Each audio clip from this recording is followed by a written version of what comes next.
Hi hello ನಮಸ್ಕಾರ. ನಾನು Abhishek Sringeri.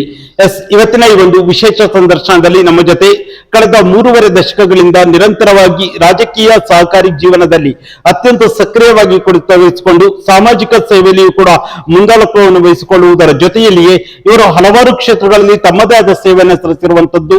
Dakshina Kannada DCC ಬ್ಯಾಂಕ್ನ ನಿರ್ದೇಶಕರಾಗಿ ಸೇವೆ ಸಲ್ಲಿಸುವುದರ ಜೊತೆಯಲ್ಲಿಯೇ ದಕ್ಷಿಣ ಕನ್ನಡ ಜಿಲ್ಲಾ ಸಹಕಾರಿ ಹಾಲು ಉತ್ಪಾದಕರ ಸಹಕಾರಿ ಒಕ್ಕೂಟದ ನಿರ್ದೇಶಕರಾಗಿ, ಹಾಗೆಯೇ ರಾಜ್ಯ ಕೆಎಂಎಫ್ ನ ನಿರ್ದೇಶಕರಾಗಿ ಸೇವೆ ಸಲ್ಲಿಸಿ ರಾಜ್ಯ ಸಹಕಾರ ಮಾರಾಟ ಮಹಾಮಂಡಳದ ನಿರ್ದೇಶಕರಾಗಿಯೂ ಕೂಡ ಸೇವೆಯನ್ನು ಸಲ್ಲಿಸುವುದರ ಜೊತೆಯಲ್ಲಿಯೇ ರಾಜ್ಯ ಕಂಬಳ ಅಸೋಸಿಯೇಷನ್ ನ ಅಧ್ಯಕ್ಷರಾಗಿ, ಜಿಲ್ಲಾ ಕಂಬಳ ಅಸೋಸಿಯೇಷನ್ ನ ಅಧ್ಯಕ್ಷರಾಗಿಯೂ ಕೂಡ ತಮ್ಮದೇ ಆದ ರೀತಿಯಲ್ಲಿ ಸೇವೆಯನ್ನು ಸಲ್ಲಿಸಿ, ಹಾಗೆಯೇ ಬೆಳಪು ಗ್ರಾಮ ಪಂಚಾಯಿತಿಯಲ್ಲಿ 6 ಬಾರಿ ಸದಸ್ಯರಾಗಿ, ಹಾಗೆ 10 ಬಾರಿ ಅಧ್ಯಕ್ಷರಾಗಿ ಸೇವೆ ಸಲ್ಲಿಸಿ ಹಲವಾರು ಜವಾಬ್ದಾರಿಗಳನ್ನು ಅತ್ಯಂತ ಯಶಸ್ವಿಯಾಗಿ ನಿರ್ವಹಿಸುವುದರ ಜೊತೆಯಲ್ಲಿಯೇ ಬೆಳಪು ವ್ಯವಸಾಯ ಸಹಕಾರಿ ಸಂಘದಲ್ಲಿ ಕಳೆದ 35 ವರ್ಷಗಳಿಂದ ನಿರಂತರವಾಗಿ ಅಧ್ಯಕ್ಷರಾಗಿ ಈ ಒಂದು ಸಂಸ್ಥೆಯನ್ನ ಅತ್ಯಂತ ಉನ್ನತ ಸ್ಥಾನಕ್ಕೆ ತೆಗೆದುಕೊಂಡು ಹೋಗಿ ವಾರ್ಷಿಕವಾಗಿ 750 ಕೋಟಿಗೂ ಹೆಚ್ಚು ವ್ಯವಹಾರವನ್ನು ಮಾಡುತ್ತಿರುವಂತಹ ಬೆಳಪು ವ್ಯವಸಾಯ ಸಹಕಾರಿ ಸಂಘದ ಅಧ್ಯಕ್ಷರಾಗಿಯೂ ಕೂಡ ಸೇವೆ ಸಲ್ಲಿಸುತ್ತಿರುವಂತಹ ಶ್ರೀಯುತ ದೇವಿ ಪ್ರಸಾದ್ ಶೆಟ್ಟಿ ಅವರು ನಮ್ಮ ಜೊತೆ ಇದ್ದಾರೆ. ಸರ್, ಕಾರ್ಯಕ್ರಮಕ್ಕೆ ಅತ್ಯಂತ ಆತ್ಮೀಯ ಸ್ವಾಗತ. ಸರ್, ಹೇಗಿದ್ದೀರಾ?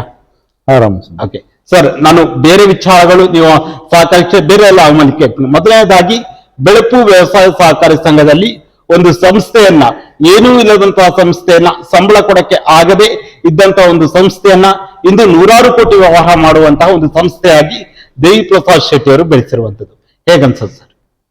ನಾವು ಕಾಲೇಜು ದಿನಗಳಲ್ಲಿ ಹೋಗುವಂತಹ ಸಂದರ್ಭದಲ್ಲಿ ಈ ಬೆಳಪು ಸೇವಾ ಸಹಕಾರಿ ಸಂಘ ಬಹಳ ಒಂದು ಬೆಂಚು ಮತ್ತು 2-3 ಕುರ್ಚಿಯ ಮೂಲಕ ನಮ್ಮ ಹಿರಿಯರು, ಈ ಊರಿನ ಹಿರಿಯರೆಲ್ಲ ಆ ಸಂಸ್ಥೆಯನ್ನು ಮುನ್ನಡೆಸಿಕೊಂಡು ಹೋಗ್ತಾ ಇದ್ರು. ಆಗಲೇ ನಂದೊಂದು ಯೋಚನೆ ಇತ್ತು, ಈ ಸಂಸ್ಥೆಯನ್ನು ನಾವು ಇನ್ನಷ್ಟು ಭದ್ರವಾಗಿ ಕಟ್ಟಬೇಕು. ಈ ಹಣಕಾಸು ಸಂಸ್ಥೆಯ ಮೂಲಕ ಇಡೀ ಗ್ರಾಮದ ಜನರಿಗೆ ಮನೆ ಬಾಗಿಲಿನ ಬ್ಯಾಂಕ್ ಆಗಿ ಪರಿವರ್ತನೆ ಆಗಬೇಕು ಎಂಬ ಒಂದು ಭಾವನೆ ಇತ್ತು. ಆ ಒಂದು ಸಂದರ್ಭ ಬಹಳ ರಾಜಕೀಯ ಪೈಪೋಟಿಗಳು ಇತ್ತು. ಆ ಸಂದರ್ಭದಲ್ಲಿ ನಾವು ಕಾಲೇಜಿನಲ್ಲಿ ಸೆಕೆಂಡ್ ಇಯರ್ ಡಿಗ್ರಿಯಲ್ಲಿದ್ದೆ ನಾವು. ಆ ಸಂದರ್ಭದಲ್ಲಿ ಸೊಸೈಟಿಯ ಚುನಾವಣೆ ಘೋಷಣೆ ಆಯಿತು. ನನ್ನ ಮಾವ ಎಲ್ಲರಿಗೂ ಗೊತ್ತು, ಪ್ರಫುಲ್ ಶೆಟ್ಟಿ ಅಂತ, ಅವರು ಆ ಸಂದರ್ಭದಲ್ಲಿ ಅದರ ಅಧ್ಯಕ್ಷರಾಗಿದ್ರು. ಮತ್ತೆ ಅಲ್ಲಿ 2 ಗುಂಪುಗಳಿತ್ತು, ಕಾಂಗ್ರೆಸ್ ದಳ ಅಂತ. ಆಗ ಇಲ್ಲಿ ಜನತಾದಳ ರಾಮಕೃಷ್ಣ ಹೆಗಡೆ ಅವರ ಕಾಲ ಬಹಳ ಒಂದು ಪ್ರಬಲವಾಗಿದೆ. ಆಗ ನಾವು ಚುನಾವಣೆಯಲ್ಲಿ, ನಾನು ಕಾಲೇಜಿಗೆ ಹೋಗುವಾಗಲೇ ಹೇಳಿದ್ರು, ನೀನು ಚುನಾವಣೆಯಲ್ಲಿ ಸ್ಪರ್ಧೆ. ನಾನು ಬಹಳಷ್ಟು ಕಾಲೇಜ್ ದಿನಗಳಲ್ಲಿ ಕೂಡ ಕಾಲೇಜಿ ನಾಯಕನಾಗಿ, ವಿದ್ಯಾರ್ಥಿ ನಾಯಕನಾಗಿ ಅನೇಕ ನಾವೆಲ್ಲ ಸಂಘಟಿತರಾಗಿ ಕೆಲಸ ಮಾಡಿದೆ. ತಕ್ಷಣ ನಾವು ಚುನಾವಣೆಯಲ್ಲಿ ಸ್ಪರ್ಧೆ ಮಾಡಿದೆವು.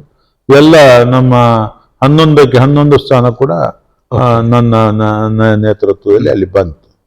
ಆ ಸಂದರ್ಭದಲ್ಲಿ ನಮಗೆ ಆ ಬ್ಯಾಂಕಿಗೆ ಒಂದು 10,000 ರೂಪಾಯಿ ಸಾಲ ಬೇಕಾಗಿದ್ರು ಕೂಡ ಒಬ್ಬ ವ್ಯಕ್ತಿಗೆ. ನಾವು ಒಂದು ಮೀಟಿಂಗ್ ಅಲ್ಲಿ ಮಾಡಿದ್ರೆ ಮತ್ತೊಂದು ನಾವು ಅದನ್ನು ಮಾಡಿ ಡಿಸಿಸಿ ಬ್ಯಾಂಕ್ಗೆ ಕಳಿಸೋದು. ಅಲ್ಲಿ ಮಂಜೂರಾತಿ ಆದ ನಂತರ ಮುಂದಿನ ತಿಂಗಳು 10,000 ಸಾಲವನ್ನು ಕೊಡುವಂತ ಸಾಲಕ್ಕೆ ಒಂದು ತಿಂಗಳು ಕಾಯುವ ಜನರು ಕಾಯ್ಬೇಕು. ಅದನ್ನೇ ನಾವು ಸ್ವತಂತ್ರ ಬ್ಯಾಂಕಿಂಗ್ ಮಾಡಬೇಕು, ನಮ್ಮ ಸ್ವಂತ ಬ್ಯಾಂಕ್ ವ್ಯವಸ್ಥೆ ಆಗ್ಬೇಕು, ಇದು ಬಹಳಷ್ಟು ದೊಡ್ಡ ಮಟ್ಟದಲ್ಲಿ ಬೆಳಿಬೇಕು ಎಂಬ ಕನಸು ಕಂಡಿದ್ದೆ ನಾನು. ಈ ಮಟ್ಟದಲ್ಲಿ ಬೆಳೀತದೆ ಎಂಬ ಬಗ್ಗೆ ನಾನು ಮೊದಲ ಬಾರಿ ಆಗ ಸದಸ್ಯರಾಗಿ ಅಧ್ಯಕ್ಷ ಆಗಿದ್ದ ಟೈಮಲ್ಲಿ ನಿರೀಕ್ಷೆ ಮಾಡಿದ್ರೆ ಸರ್, ಈ ಒಂದು ಸಂಸ್ಥೆ ಈಗಿದೆ, ಇಷ್ಟು ಈಗಿನ ಒಂದು ದಿನಕ್ಕೆ ಮೆಲ್ಕು ಹಾಕಿ ಈ ಹಂತಕ್ಕೆ ಬೆಳೆಯುವ ಒಂದು ನಿರೀಕ್ಷೆ ಇತ್ತ? ಒಂದು 5-6 ಜನ ಅಲ್ಲಿ ನೌಕರರಿದ್ರು. ಅಲ್ಲಿ ಯಾವ ಒಂದು ಸೆಕ್ರೆಟರಿ ಬೆಳಿಗ್ಗೆ ಬರ್ತಾರೆ, ಸಾಯಂಕಾಲ ಹೋಗ್ತಾರೆ, ಕೈಯಲ್ಲಿ ಹಣ ಇಟ್ಕೊಂಡು ಹೋಗುವಂತ ಪರಿಸ್ಥಿತಿ. ಯಾವ್ದು ಲಾಕರ್ ಆಗ್ಲಿ ಇನ್ನೊಂದಾಗ್ಲಿ ಯಾವ್ದಿರಲಿಲ್ಲ, ಒಂದು ಕಬಾಟಿನಾಗಿ ಇತ್ತು. ನಾವು ಅದನ್ನೆಲ್ಲ ನೋಡಿ ಅದಕ್ಕೆಲ್ಲ ಒಂದು ಜಾಗ ಇತ್ತು ಅಲ್ಲಿ ನಮ್ಮ ಹೆಡ್ ಆಫೀಸ್ ಇರುವಲ್ಲಿ. ನಾವು ಮತ್ತೆ ಇದನ್ನು ಬಹಳಷ್ಟು ವ್ಯವಸ್ಥಿತವಾಗಿ ಎಲ್ಲ ಜನರ ವಿಶ್ವಾಸ ಗಳಿಸುವ ರೀತಿಯಲ್ಲಿ ಆ ಪ್ರಥಮ ಅಧ್ಯಕ್ಷನಾಗುವಾಗಲೇ ಅದರ ತುಂಬಾ ಕಷ್ಟಪಟ್ಟಿದ್ದೇವೆ. ತುಂಬಾ ರಾಜಕೀಯ ತೊಂದರೆಗಳು ಕೂಡ ಆಗಿತ್ತು ನಮ್ಗೆ. ಆ ಸಂದರ್ಭದಲ್ಲಿ ಯುವಕನಾಗಿದ್ದೆ, ಬೆಳಿಲಿಕ್ಕೆ ಬಿಡ್ತಾ ಇರಲಿಲ್ಲ. ಇವನನ್ನು ಹೇಗೆ ಅಡ್ಡ ಹಾಕುದಂತ ಕಾಯ್ತಾ ಇದ್ರು. ನಾವು ಆದ್ರೂ ಅದನ್ನೆಲ್ಲ ಮೀರಿ, ಸವಾಲುಗಳನ್ನು ಮೀರಿ ಬೆಳೆದು ನಿಂತೆವು. ನಮ್ಗೆ ಮತ್ತೆ ರಾಜೇಂದ್ರ ಕುಮಾರ್ ಅವರು DCC ಬ್ಯಾಂಕಿನ ಅಧ್ಯಕ್ಷರಾಗಿ ಆಯ್ಕೆಯಾಗಿ ಬಂದವರು. ಅವರು ಆ ಸಂದರ್ಭದಲ್ಲಿ ಅವರೊಂದು 3 ದಶಕಗಳಿಂದ ಅಧ್ಯಕ್ಷರಾಗಿದ್ದಾರೆ DCC. ಅವರು ನಮ್ಗೆ ಪ್ರೇರಣೆ ಆದರು ಹೀಗೆ ಮಾಡಬೇಕು ಅಂತ. ಅವರು ನಮ್ಗೆ ಸ್ವಲ್ಪ ಎಲ್ಲ ರೀತಿಯ ಮಾರ್ಗದರ್ಶನ ಕೊಟ್ಟರು. ಮತ್ತೆ ನಾವು ಹಿಂತಿರುಗಿ ನೋಡ್ಲೇ ಇಲ್ಲ. ಈ ಸಂಸ್ಥೆಯನ್ನು 1 ಲಕ್ಷ ಇದ್ದಂತ ಒಂದು ಠೇವಣಾತಿ 1 ಲಕ್ಷ ಇತ್ತು ನಾವು ಇರುವಾಗ. ಈಗ ಠೇವಣಾತಿ ಈಗ 80 ಕೋಟಿಗೂ ಮಿಕ್ಕಿ ಠೇವಣಾತಿ ಆಗಿದೆ. ಈ ಒಂದು ಸಣ್ಣ ಗ್ರಾಮ ನಮ್ದು, 2-3 ಗ್ರಾಮಗಳನ್ನು ಸೇರಿಸಿಕೊಂಡು ಈ ವ್ಯವಸ್ಥೆ ಮಾಡಿದ್ದೇವೆ. ಎಲ್ಲ ಕೂಡ ಸ್ವಂತ ಕಟ್ಟಡದಲ್ಲಿ ಮಲ್ಟಿಪರ್ಪಸ್ ಕೋಆಪರೇಟಿವ್ ಬ್ಯಾಂಕಿನ ರೀತಿಯಲ್ಲಿ ನೀವು ನೋಡ್ತಿದ್ದೀರಿ ಎಲ್ಲ. ಈಗ ನಿಮ್ಮ ಒಂದು ಬೆಳಪು ವ್ಯವಸಾಯ ಸಹಕಾರಿ ಸಂಘ ಈಗ ಪ್ರೆಸೆಂಟ್ ಎಲ್ಲೆಲ್ಲಿ ಶಾಖೆಗಳನ್ನ ಇಲ್ಲಿ ನಾವು ಒಂದು 5 ಕಡೆ, ಒಂದು ಎಲ್ಲೂರು ಅಂತ ಉಂಟು, ಅಲ್ಲಿ ಸ್ವಂತ ಜಾಗ ತಗೊಂಡು ಅಲ್ಲಿ ಸ್ವಂತ ಕಟ್ಟಡ ಮಾಡಿ ಶಾಖೆ ಮಾಡ್ತಾ ಇದ್ದೀವಿ. ನಮ್ಮ ಪಣಿಯೂರು ಬೆಳಪು ಗ್ರಾಮದಲ್ಲಿ ಅಲ್ಲಿ ಪ್ರಧಾನ ಕಚೇರಿ ಮಾಡಿ ಇದೇ ರೀತಿ ಬಹುಮಾಡಿ ಕಟ್ಟಡವನ್ನು ಮಾಡಿ ಎಲ್ಲ ರೇಷನ್ ಅದು ಇದು ಎಲ್ಲ ವ್ಯವಸ್ಥೆ ಏನು ಬೇಕು ಗ್ರಾಹಕರಿಗೆ ಮಾಡ್ತಾ ಇದ್ವಿ. ಇಲ್ಲಿ ಇದು ಉಚ್ಚಿಲದಲ್ಲಿ ಇದೊಂದು ಕೂಡ ಶಾಪಿಂಗ್ ಕಾಂಪ್ಲೆಕ್ಸ್ ಇದೇ ರೀತಿ ಬಹಳ ಒಳ್ಳೆ ರೀತಿಯಲ್ಲಿ ನೀವು ಇದೊಂದು ಕೂಡ ಮಾಡಿದ್ವಿ ಸ್ವಂತ ಜಾಗದಲ್ಲಿ. ಮೂಳೂರು ಅಂತ ರಾಷ್ಟ್ರೀಯ ಹೆದ್ದಾರಿಯಲ್ಲಿ ಒಂದು ಕಾಪು ಸಮೀಪ, ಅಲ್ಲಿ ಒಂದು ಬ್ರಾಂಚ್ ಸ್ವಂತ ಕಟ್ಟಡ, ಸ್ವಂತ ಬಹುಮಾಡಿ ಕಟ್ಟಡ. ಬೆಳಪು ಅಂತ ನಮ್ಮಲ್ಲಿ, ಅಲ್ಲಿ ಕೂಡ ಒಂದು ಸ್ವಂತ ಕಟ್ಟಡದಲ್ಲಿ ಮಾಡ್ತಾ ಇದ್ವಿ. ಒಟ್ಟಾರೆಯಾಗಿ ಈಗ ನಮ್ಮ ಆಸೆ ಏನು ಅಂತಂದ್ರೆ ಈ ಎಲ್ಲ 3 ಗ್ರಾಮ ಪಂಚಾಯತಿ, ಎಲ್ಲೂರು, ಬೆಳಪು, ಉಚ್ಚಿಲ, ಈ 3 ಗ್ರಾಮ ಪಂಚಾಯತಿಯ ಮನೆ ಬಾಗಿಲಿನ ಬ್ಯಾಂಕ್ ಇದಾಗಬೇಕು. ಯಾವುದೇ ಒಂದು ಬಡವ ಬಂದರೂ ಕೂಡ ಆತನಿಗೆ ಯಾವುದೇ ರೀತಿಯಲ್ಲಿ ಸಬೂಬುಗಳನ್ನು ಹೇಳಿ ಸಮಯ ವ್ಯರ್ಥ ಮಾಡದೆ ತಕ್ಷಣ ಆತನಿಗೆ ಸ್ಪಂದನೆ ಕೊಡ್ಬೇಕೆಂಬುದು ನಮ್ಮ ಒಂದು ಭಾವನೆ. 24 ಗಂಟೆಯಲ್ಲಿ ಸಾಲ, ಅದನ್ನು ಕಾಯ್ಲಿಕ್ಕಿಲ್ಲ. ಯಾವುದೇ ಸಾಲವನ್ನು 24 ಗಂಟೆ ಒಳಗೆ ಸಾಲವನ್ನು ಕೊಡು. ಎಲ್ಲ ದಾಖಲೆಗಳು ಸರಿ ಇದ್ರೆ ಯಾವುದೇ ರೀತಿಯಲ್ಲಿ ನಾವು ಕಾಯಿಸುವುದಿಲ್ಲ. ತುರ್ತು ಸಾಲವನ್ನು ಕೊಡ್ತೇವೆ. ಮದುವೆಗೆ ಸಾಲ, ಮನೆಗಟ್ಟಲಿಗೆ ಸಾಲ, ಚಿನ್ನಾಭರಣ ಖರೀದಿಗೆ ಸಾಲ, ಏನು ಅವರಿಗೆ ಅವಶ್ಯಕತೆ ಇದೆ ಅದಕ್ಕೆ ಕೊಡುವಂತ, ವಿಶೇಷವಾಗಿ ಮಕ್ಕಳ ವಿದ್ಯಾಭ್ಯಾಸಕ್ಕೆ ಕಡಿಮೆ ಬಡ್ಡಿಯಲ್ಲಿ ವಿದ್ಯಾಭ್ಯಾಸಕ್ಕೆ ಸಾಲ ಕೊಡಬೇಕು ಅಂತ ಮಾಡಿದ್ದೇವೆ. ಎಲ್ಲೂ ಕೂಡ ಶಿಕ್ಷಣಕ್ಕೆ ಕೊರತೆ ಆಗಬಾರ್ದು. ಮಕ್ಕಳಿಗೆ ಎಲ್ಲೂ ಶಿಕ್ಷಣಕ್ಕೆ ಸಹಕಾರ ಬೇಕಾದ್ರೆ ನಮ್ಮ ಬ್ಯಾಂಕಿನಲ್ಲಿ ನಮ್ಮ ಸಂಘದ ಸದಸ್ಯರು ಪಡ್ಕೊಳ್ಳುವಂತ ವ್ಯವಸ್ಥೆಯನ್ನು ಕೂಡ ಮಾಡಿದ್ದೇವೆ. ಓಕೆ ಸರ್, ಅಂದ್ರೆ ವಾರ್ಷಿಕವಾಗಿ ನಿಮ್ಮ ಒಂದು ಬೆಳಪು ವ್ಯವಸಾಯ ಸಹಕಾರಿ ಸಂಘ ಎಷ್ಟು ವ್ಯವಹಾರವನ್ನ ಮಾಡುತ್ತೆ ಮತ್ತು ಪ್ರೆಸೆಂಟ್ ಎಷ್ಟು ಲಾಭದಲ್ಲಿದೆ? ಸುಮಾರು 750 ಕೋಟಿಗೂ ಮಿಕ್ಕಿ ವ್ಯವಹಾರವನ್ನು ಮಾಡ್ತದೆ. ಮತ್ತು ಸುಮಾರು 8 ಕೋಟಿಗೂ ಮಿಕ್ಕಿ ಎಲ್ಲ ಲಾಭ. ನಮ್ದು ಲಾಭ ಒಂದು 15 ಕೋಟಿ ಇದ್ರೆ ಎಲ್ಲ ನಮ್ಮ ಖರ್ಚು ವೆಚ್ಚ ಎಲ್ಲ ಡಿಪ್ರಿಸಿಯೇಷನ್ ಕರೆದ್ರೆ 8 ಕೋಟಿ ಲಾಭ ಬರ್ತಾ ಇದೆ. ಅಂದ್ರೆ ಒಂದು ಸೊಸೈಟಿ ಇದು ಕೊಡ್ತಾ ಡಿವಿಡೆಂಡ್ ಕೊಡ್ತಾ ಇದ್ದೀವಿ. ಒಂದು ಸೊಸೈಟಿ ಬೆಳೆಯುವುದರ ಜೊತೆಯಲ್ಲಿ ಹಲವಾರು ಉದ್ಯೋಗಾವಕಾಶಗಳು, ಉದ್ಯೋಗ ಕೂಡ ಸೃಷ್ಟಿಯಾಗಿರುವಂತದ್ದು. ಅಂದಾಜು ನಿಮ್ಮ ಒಂದು ಸೊಸೈಟಿ ವ್ಯಾಪ್ತಿಯಲ್ಲಿ ಅಥವಾ ನಿಮ್ಮ ಒಂದು ಸಂಸ್ಥೆಯ ವ್ಯಾಪ್ತಿಯಲ್ಲಿ ಎಷ್ಟು ಜನಕ್ಕೆ ಕೆಲಸವನ್ನು ಕೊಟ್ಟಿರ್ಬೋದು? ನಾವು ಇರುವಾಗ ಒಂದು 5 ಜನ ಈ ಕೆಲಸದಲ್ಲಿ ಇದ್ದಾರೆ. ಈಗ ಒಂದು 30ಕ್ಕೂ ಮಿಕ್ಕಿ ಇಲ್ಲ ಅವರಿಗೆ ಕಾಯಂ ಉದ್ಯೋಗ, ನಮ್ಮ ಇಲ್ಲಿಯ ಸ್ಥಳೀಯ ಯುವಕರಿಗೆ, ಯುವತಿಯರಿಗೆ ಆ ಉದ್ಯೋಗವನ್ನು ಕೊಟ್ಟಿದ್ದೇವೆ. ಅವರಿಗೆ ಜೀವನ ಭದ್ರತೆಯನ್ನು ಕೊಟ್ಟಿದ್ದೇವೆ. ಎಲ್ಲಾ ರೀತಿಯಲ್ಲಿ ಅವರಿಗೆ ಒಳ್ಳೆ ರೀತಿಯ ಸಂಭಾವನೆ, ಒಳ್ಳೆ ಅವರಿಗೆ ಸರ್ಕಾರದಲ್ಲಿ ಸಿಗುವ ಎಲ್ಲ ಸವಲತ್ತುಗಳು, ಒಳ್ಳೆ ರೀತಿಯ ವ್ಯವಸ್ಥೆಗಳನ್ನು ಮಾಡಿಸುವ ಮೂಲಕ ಅವರ ಒಂದು ಈ ಒಂದು 30 ಕುಟುಂಬದ ಜೀವನಕ್ಕೂ ಕೂಡ ಭದ್ರತೆಯನ್ನು ಕೊಡುವ ರೀತಿಯಲ್ಲಿ ಸಹಕಾರ ಮಾಡಿದ್ದೇವೆ. ಸರ್, ಈಗ ಸೊಸೈಟಿಯನ್ನು ನಾವು ಹೊರತುಪಡಿಸಿ ಮಾತಾಡೋದಾದ್ರೆ ಬೆಳಕು ಗ್ರಾಮ ಪಂಚಾಯಿತಿ ಬಹುಶಃ ರಾಷ್ಟ್ರ ಮಟ್ಟದಲ್ಲಿ ಸುದ್ದಿಯಾಗಿರುವಂತದ್ದು ಬೆಳಕು ಗ್ರಾಮ ಪಂಚಾಯಿತಿ. ನೀವಲ್ಲಿ 6 ಬಾರಿ ಸದಸ್ಯರಾಗಿ 10 ಬಾರಿ ಬಹುಶಃ ದೇಶದಲ್ಲಿ ಇತಿಹಾಸ ಬರೆದಿರುವಂತದ್ದು, 10 ಬಾರಿ ಅಧ್ಯಕ್ಷರಾಗಿ ಕೂಡ ಸೇವೆ ಸಲ್ಲಿಸಿರುವಂತದ್ದು. ಹೇಗನ್ಸುತ್ತೆ ಆ ಒಂದು ಅಚೀವ್ಮೆಂಟ್, ಅಥವಾ ಅದು ಅಚೀವ್ಮೆಂಟ್ ಜೊತೆಲಿ ಆ ಒಂದು ಕ್ಷಣವನ್ನ ಮೆಲುಕು ಹಾಕೊಂಡ್ರೆ ಹೇಗನ್ಸುತ್ತೆ? ನಮ್ಗೆ ಬಹಳ ಸಂತೋಷ ಇದೆ. ಯಾಕಂತ ಹೇಳಿದ್ರೆ ಎಲ್ಲೂ ನಾವು ಮುಂಚೆ ಎಲ್ಲ ಹೋಗುವಾಗ ಎಲ್ಲ ರಾಜಕಾರಣಿಗಳು ನಮ್ಮ ದೊಡ್ಡವರು ಹೋದ್ರೆ ನೀನ್ ಸುರುಗಿ ನಿನ್ನ ಗ್ರಾಮವನ್ನು ನೋಡ್ಕೊ, ನಿನ್ನ ಗ್ರಾಮ ಪಂಚಾಯತಿಯ ಮೂಲಕ ಮೇಲೆ ಬರಬೇಕು ಅಂತ ನಮ್ಗೆ ಆಗ ಮಾರ್ಗದರ್ಶನ ನೀಡ್ತಾ ಇದ್ರು. ಆಗ ಡಾಕ್ಟರ್ VS ಆಚಾರ್ಯ ಆಗಿರ್ಲಿ, ಉನ್ನತ ನಾಯಕರುಗಳೆಲ್ಲ ನಮ್ಗೆ ಬೇರೆ ಬೇರೆ ಲೀಡರ್ಗಳು ಹೇಳ್ತಾ ಇದ್ರು, ನೀವು ಗ್ರಾಮೀಣ ಮಟ್ಟದಿಂದ ಮೇಲೆ ಬರಬೇಕು, ಒಮ್ಮೆಲೆ ಮೇಲೆ ಬರ್ಬೋದು. ಆ ಒಂದು ಚಾಲೆಂಜ್ ತಕೊಂಡು ನಾವು ಗ್ರಾಮ ಪಂಚಾಯತಿಯಲ್ಲಿ ಆ ಸಂದರ್ಭದಲ್ಲಿ ನಮ್ಮ ಗ್ರಾಮ ಬಹಳ ಹಿಂದುಳಿದ ಗ್ರಾಮ ಆಗಿತ್ತು. ಅಭಿವೃದ್ಧಿಯಲ್ಲಿ ಹಿನ್ನಡೆ ಇತ್ತು. ಯಾವುದೇ ರೀತಿಯ ಯೋಜನೆಗಳು ನಮ್ಮಲ್ಲಿ ಇರಲಿಲ್ಲ. ಭಾರಿ ಕುಗ್ರಾಮ ಆಗಿತ್ತು. ಅದು ಬೆಳಪು ಕಾಡು ಅಂತಲೇ ಪ್ರಖ್ಯಾತವನ್ನು ಮಾಡಿದ್ವಿ. ರಾತ್ರಿ 12 ಗಂಟೆ ನಂತರ ನಡ್ಕೊಂಡು ಹೋಗ್ಲಿಕ್ಕೆ, ಮಧ್ಯಾಹ್ನ ಬಿಸಿಲಿಗೆ ನಡ್ಕೊಂಡು ಹೋಗ್ಲಿಕ್ಕೆ ಎಲ್ಲ ಹೆದರುವಂತ ಕಾಲ ಇತ್ತು. ನಾವೊಂದು 30 ವರ್ಷಗಳ ಹಿಂದೆ ಕಾಲೇಜು ದಿನಗಳಲ್ಲಿ ಆ ಗ್ರಾಮ ಪಂಚಾಯತಿಯಲ್ಲೂ ಕೂಡ ಅಭಿವೃದ್ಧಿ ಆಗ್ಬೇಕು ಅಂತ ಹೋರಾಟವನ್ನು ಮಾಡಿ ನೇರವಾಗಿ ನಾವು ಧುಮುಕಿದ್ದೇವೆ. ಪಕ್ಷಾತೀತವಾಗಿ ಅಲ್ಲಿ ಒಂದು ಪಂಚಾಯತಿಯಲ್ಲಿ ನಾವು ಸ್ಪರ್ಧೆ ನಾವೆಲ್ಲ ಮಾಡಿದ್ದೇವೆ, ನಮ್ಮ ಒಂದು ತಂಡ. ಆ ಒಂದು ಸಂದರ್ಭದಲ್ಲಿ ಎಲ್ಲರೂ ಬಹುಮತದಿಂದ ಬಹಳ ಯಶಸ್ವಿಯಾಗಿ ಎಲ್ಲ ರಾಜಕೀಯ ಪಕ್ಷಗಳನ್ನು ಧೂಳಿಪಟ ಮಾಡಿ ನಾವು ಅಲ್ಲಿ ಅಧಿಕಾರಕ್ಕೆ ಬರುವಂತ ವ್ಯವಸ್ಥೆ ಆಯಿತು. ಹಾಗಾದ್ರೆ ಸತತವಾಗಿ ನೀವು ಬೆಳಪು ಗ್ರಾಮ ಪಂಚಾಯಿತಿಯಲ್ಲಿ ಗೆಲ್ಲುವುದಕ್ಕಾಗ್ಲಿ ಅಥವಾ ಅಧಿಕಾರ ಹಿಡಿಯುವುದಕ್ಕೆ ಮೇನ್ ಕಾರಣ ಏನು? ನಾವು ಜನರ ಮೇಲೆ ಇಟ್ಟಂತ ವಿಶ್ವಾಸ, ನಾವು ಒಂದು ಉದ್ದೇಶ ಮತ್ತು ನಾವು ಸೇವಾ ಮನೋಭಾವನೆಯಿಂದ ಮಾಡುವಂತ ಕಾರ್ಯಗಳಿಗೆ 25 ವರ್ಷಗಳೆಲ್ಲ ನಿಮ್ಮ ವಾಹಿನಿಯ ಮೂಲಕ ಹೇಳ್ತೀನಿ, ಯಾವುದೇ ರೀತಿಯ ಭ್ರಷ್ಟಾಚಾರಕ್ಕಾಗ್ಲಿ ಒಬ್ಬ ವ್ಯಕ್ತಿಯಿಂದ ಲಂಚಕ್ಕಾಗ್ಲಿ ನಾವು ಯಾವತ್ತೂ ಕೂಡ ಅದಕ್ಕೆ ಪ್ರೇರಣೆ ಕೊಟ್ಟಿಲ್ಲ, ನಾವಾಗಿ ತಗೊಂಡಿಲ್ಲ. ನಾವು ಎಲ್ಲ ಸಾರ್ವಜನಿಕ ವೇದಿಕೆಯಲ್ಲಿ ಹೇಳಿದ್ದೀವಿ, ಯಾರಾದರೂ ಲಂಚ ದೇವಿ ಪ್ರಶೇಷರು ಲಂಚ ತಗೊಂಡಿದ್ದಾರೆ ಅಂತ ಎಲ್ಲಿಯಾದ್ರೂ ಹೇಳಿದ್ರೆ ನಾನು ರಾಜಕೀಯ ಜೀವನದಿಂದಲೇ ದೂರ ಉಳಿತೇನೆ. ನನ್ನ ಪರವ ಇರುವ ವ್ಯಕ್ತಿ ಆಗಿರಬಹುದು, ನನ್ನ ವಿರೋಧ ಇರುವ ವ್ಯಕ್ತಿ ಆಗಿರಬಹುದು, ನಾನು ಬಹಿರಂಗ ಸವಾಲಾಗ್ತೇನೆ. ಯಾವತ್ತೂ ಕೂಡ ಅಂತ ಹೇಸಿಗೆ ಕೈ ಹಾಕಿಲ್ಲ. ನಮ್ಮ ಉದ್ದೇಶ ಒಂದೇ ಇತ್ತು, ಈ ಬೆಳಪು ಗ್ರಾಮವನ್ನು ಒಂದು ಮಾದರಿ ಗ್ರಾಮವನ್ನಾಗಿ ಮಾಡಬೇಕು. ರಾಷ್ಟ್ರ ಮಟ್ಟದಲ್ಲಿ ಪ್ರಶಸ್ತಿಗಳು ಕೂಡ ಬೆಳಪು ಗ್ರಾಮ ಪಂಚಾಯತಿಗೆ ಬಂದಿರುವಂತದ್ದು. ಇಲ್ಲಾಗಿರುವಂತಹ ಅಭಿವೃದ್ಧಿ ಕೆಲಸಗಳಾಗಿರ್ಬೋದು, ನೀವು ಹೇಳಿದಾಗೆ 35-40 ವರ್ಷಗಳ ಇದ್ದಂತ ಬೆಳಪು ಗ್ರಾಮಕ್ಕೂ ಪ್ರಸ್ತುತ ಇರುವಂತಹ ಬೆಳಪು ಗ್ರಾಮಕ್ಕೂ ಅಜಗಜಾಂತರ ವ್ಯತ್ಯಾಸಗಳು ಕಂಡು ಬರುತ್ತೆ. ಆ ರಾಷ್ಟ್ರ ಮಟ್ಟದ ಪ್ರಶಸ್ತಿಗಳು ಬಂದ ಸಂದರ್ಭ ಆಗಿರ್ಬೋದು, ಅದ್ರ ಕುರಿತಾಗಿ ಏನ್ ಹೇಳ್ತೀರಿ? ಜನರ ಅಪಾರವಾದಂಥ ಪ್ರೀತಿ, ಜನರಲ್ಲಿ ಎಲ್ರಿಗೂ ನಾವು ದೇವಿ ಪ್ರಶಸ್ತಿ ನಮಗೆ ಬೇಕು, ನಮ್ಮ ಮನೆಯವ ಎಂಬ ಒಂದು ಭಾವನೆ ಈ ಗ್ರಾಮದ ಜನ. ಏನು ಕಷ್ಟ ಸುಖ ಆದರೂ ಕೂಡ ನಾವು ಒಬ್ರಿಗೊಬ್ರು ಹಂಚಿಕೊಳ್ಳುವಂಥ ಗ್ರಾಮದಲ್ಲಿ ಎಲ್ಲ ಸಮಾಜದವರು ಇದ್ದಾರೆ, ಎಲ್ಲ ಸಮುದಾಯದವರು ಇದ್ದಾರೆ. ಯಾವತ್ತೂ ಕೂಡ ಯಾವುದೇ ಸಮುದಾಯದ ಪರವಾಗಿ ಅಥವಾ ಯಾವ ಸಮುದಾಯ ವಿರುದ್ಧವಾಗಿ ನಾವು ನಡ್ಕೊಂಡಿಲ್ಲ. ಎಲ್ಲರನ್ನು ಸಮಾನವಾಗಿ ಕಾಣುವಂಥ ಕೆಲಸವನ್ನು ಮಾಡಿದ್ದೇವೆ, ಎಲ್ಲರನ್ನು ಪ್ರೀತಿಸಿದ್ದೇವೆ. ಎಲ್ಲೂ ಕೂಡ ಒಂದೇ ಒಂದು ಶಾಂತಿ ಭಂಗ ಅಥವಾ ಯಾವುದೇ ರೀತಿಯಲ್ಲಿ ನಮ್ಮ ಗ್ರಾಮದಲ್ಲಿ ಕೋಮು ಗಲಭೆ ಆಗಿರಲಿ, ಶಾಂತಿ ಭಂಗ ಆಗಲಿ ಯಾವುದು ನಡೆದಿಲ್ಲ. ಅದಕ್ಕೆ ಅವಕಾಶವೇ ಕೊಟ್ಟಿಲ್ಲ. ಕೇವಲ ಅಭಿವೃದ್ಧಿ ಅಭಿವೃದ್ಧಿ ಅಭಿವೃದ್ಧಿ ಅಭಿವೃದ್ಧಿ ಕೇವಲ ಈ ಗ್ರಾಮ ಶೈಕ್ಷಣಿಕ ಗ್ರಾಮ ಆಗಬೇಕು, ಈ ಗ್ರಾಮದಲ್ಲಿ ಕೈಗಾರಿಕೆ ಬರಬೇಕು, ಈ ಗ್ರಾಮ ಪ್ರವಾಸೋದ್ಯಮದಲ್ಲಿ ಉತ್ತೇಜನ ಕೊಡಬೇಕು, ವಸತಿ ಬಡವರಿಗೆ. ಪಾಪ ಬಡವರು ಅನೇಕ ಎಷ್ಟೋ ಜನ ಬಡವರಿಗೆ ಇನ್ನೂ ಸೂರಿಲ್ಲ, ಸರಿಯಾಗಿ ವಾಸ ಮಾಡಲಿಕ್ಕೆ ಮನೆ ಇಲ್ಲ. ಅದಕ್ಕಾಗಿ ನಾವು ಸರ್ಕಾರ ಇರುವುದೇ ಬಡವರಿಗಾಗಿ. ಅದಕ್ಕಾಗಿ ನಾವು ಸರ್ಕಾರಿ ಜಾಗದಲ್ಲಿ ಎಲ್ಲ ಬಡವರನ್ನು ಕೂರಿಸಿಕೊಂಡು ಕೆಲಸ ಮಾಡಿದ್ದೇವೆ. ನಾವು ಕಾನೂನು ಸ್ವಲ್ಪ ನಾನು ಕಾನೂನು ಮೀರಿ ಕೆಲಸ ಮಾಡಿರ್ಬೋದು, ಆದರೆ ಬಡವರಿಗೋಸ್ಕರ, ನನ್ನ ವೈಯಕ್ತಿಗೋಸ್ಕರ, ನನ್ನ ಕೆಲಸಗಳನ್ನು ಮಾಡಬೇಕಾದ್ರೆ ಅಭಿವೃದ್ಧಿ ಕೆಲಸ ಒಂದು 800 ಕುಟುಂಬಗಳಿಗೆ ನಿವೇಶನವನ್ನು ಕೊಟ್ಟಿದ್ದೇನೆ. ಅದರಲ್ಲಿ ಕೆಲವರಿಗೆ ಹಕ್ಕುಪತ್ರ ಇಲ್ಲ, ಕೆಲವರಿಗೆ ಹಕ್ಕುಪತ್ರ. ನಿಮ್ಮ ಅವಧಿಯಲ್ಲಿ 800 ಕುಟುಂಬಗಳಿಗೆ ಮನೆ ನಿವೇಶನವನ್ನು ಮನೆಯನ್ನು ಮಾಡಿದ್ದೇವೆ. ಬಹಳ ಸುಂದರವಾದಂತಹ ಬಡಾವಣೆಗಳನ್ನು ನಿರ್ಮಾಣ ಮಾಡಿದ್ದೇವೆ. ಇದರಿಂದ ನಮಗೆ ದೇವರ ಅನುಗ್ರಹ, ಬಡವರಿಗೋಸ್ಕರ ನಾವು ಕೆಲಸ ಮಾಡಿದ್ದೇವೆ, ಬಡವರ ಸೇವೆ ಮಾಡುವಂತ. ಅದರೊಟ್ಟಿಗೆ ಬೆಳಪುವಲ್ಲಿ ಶಿಕ್ಷಣ ಕ್ರಾಂತಿ ಆಯಿತು.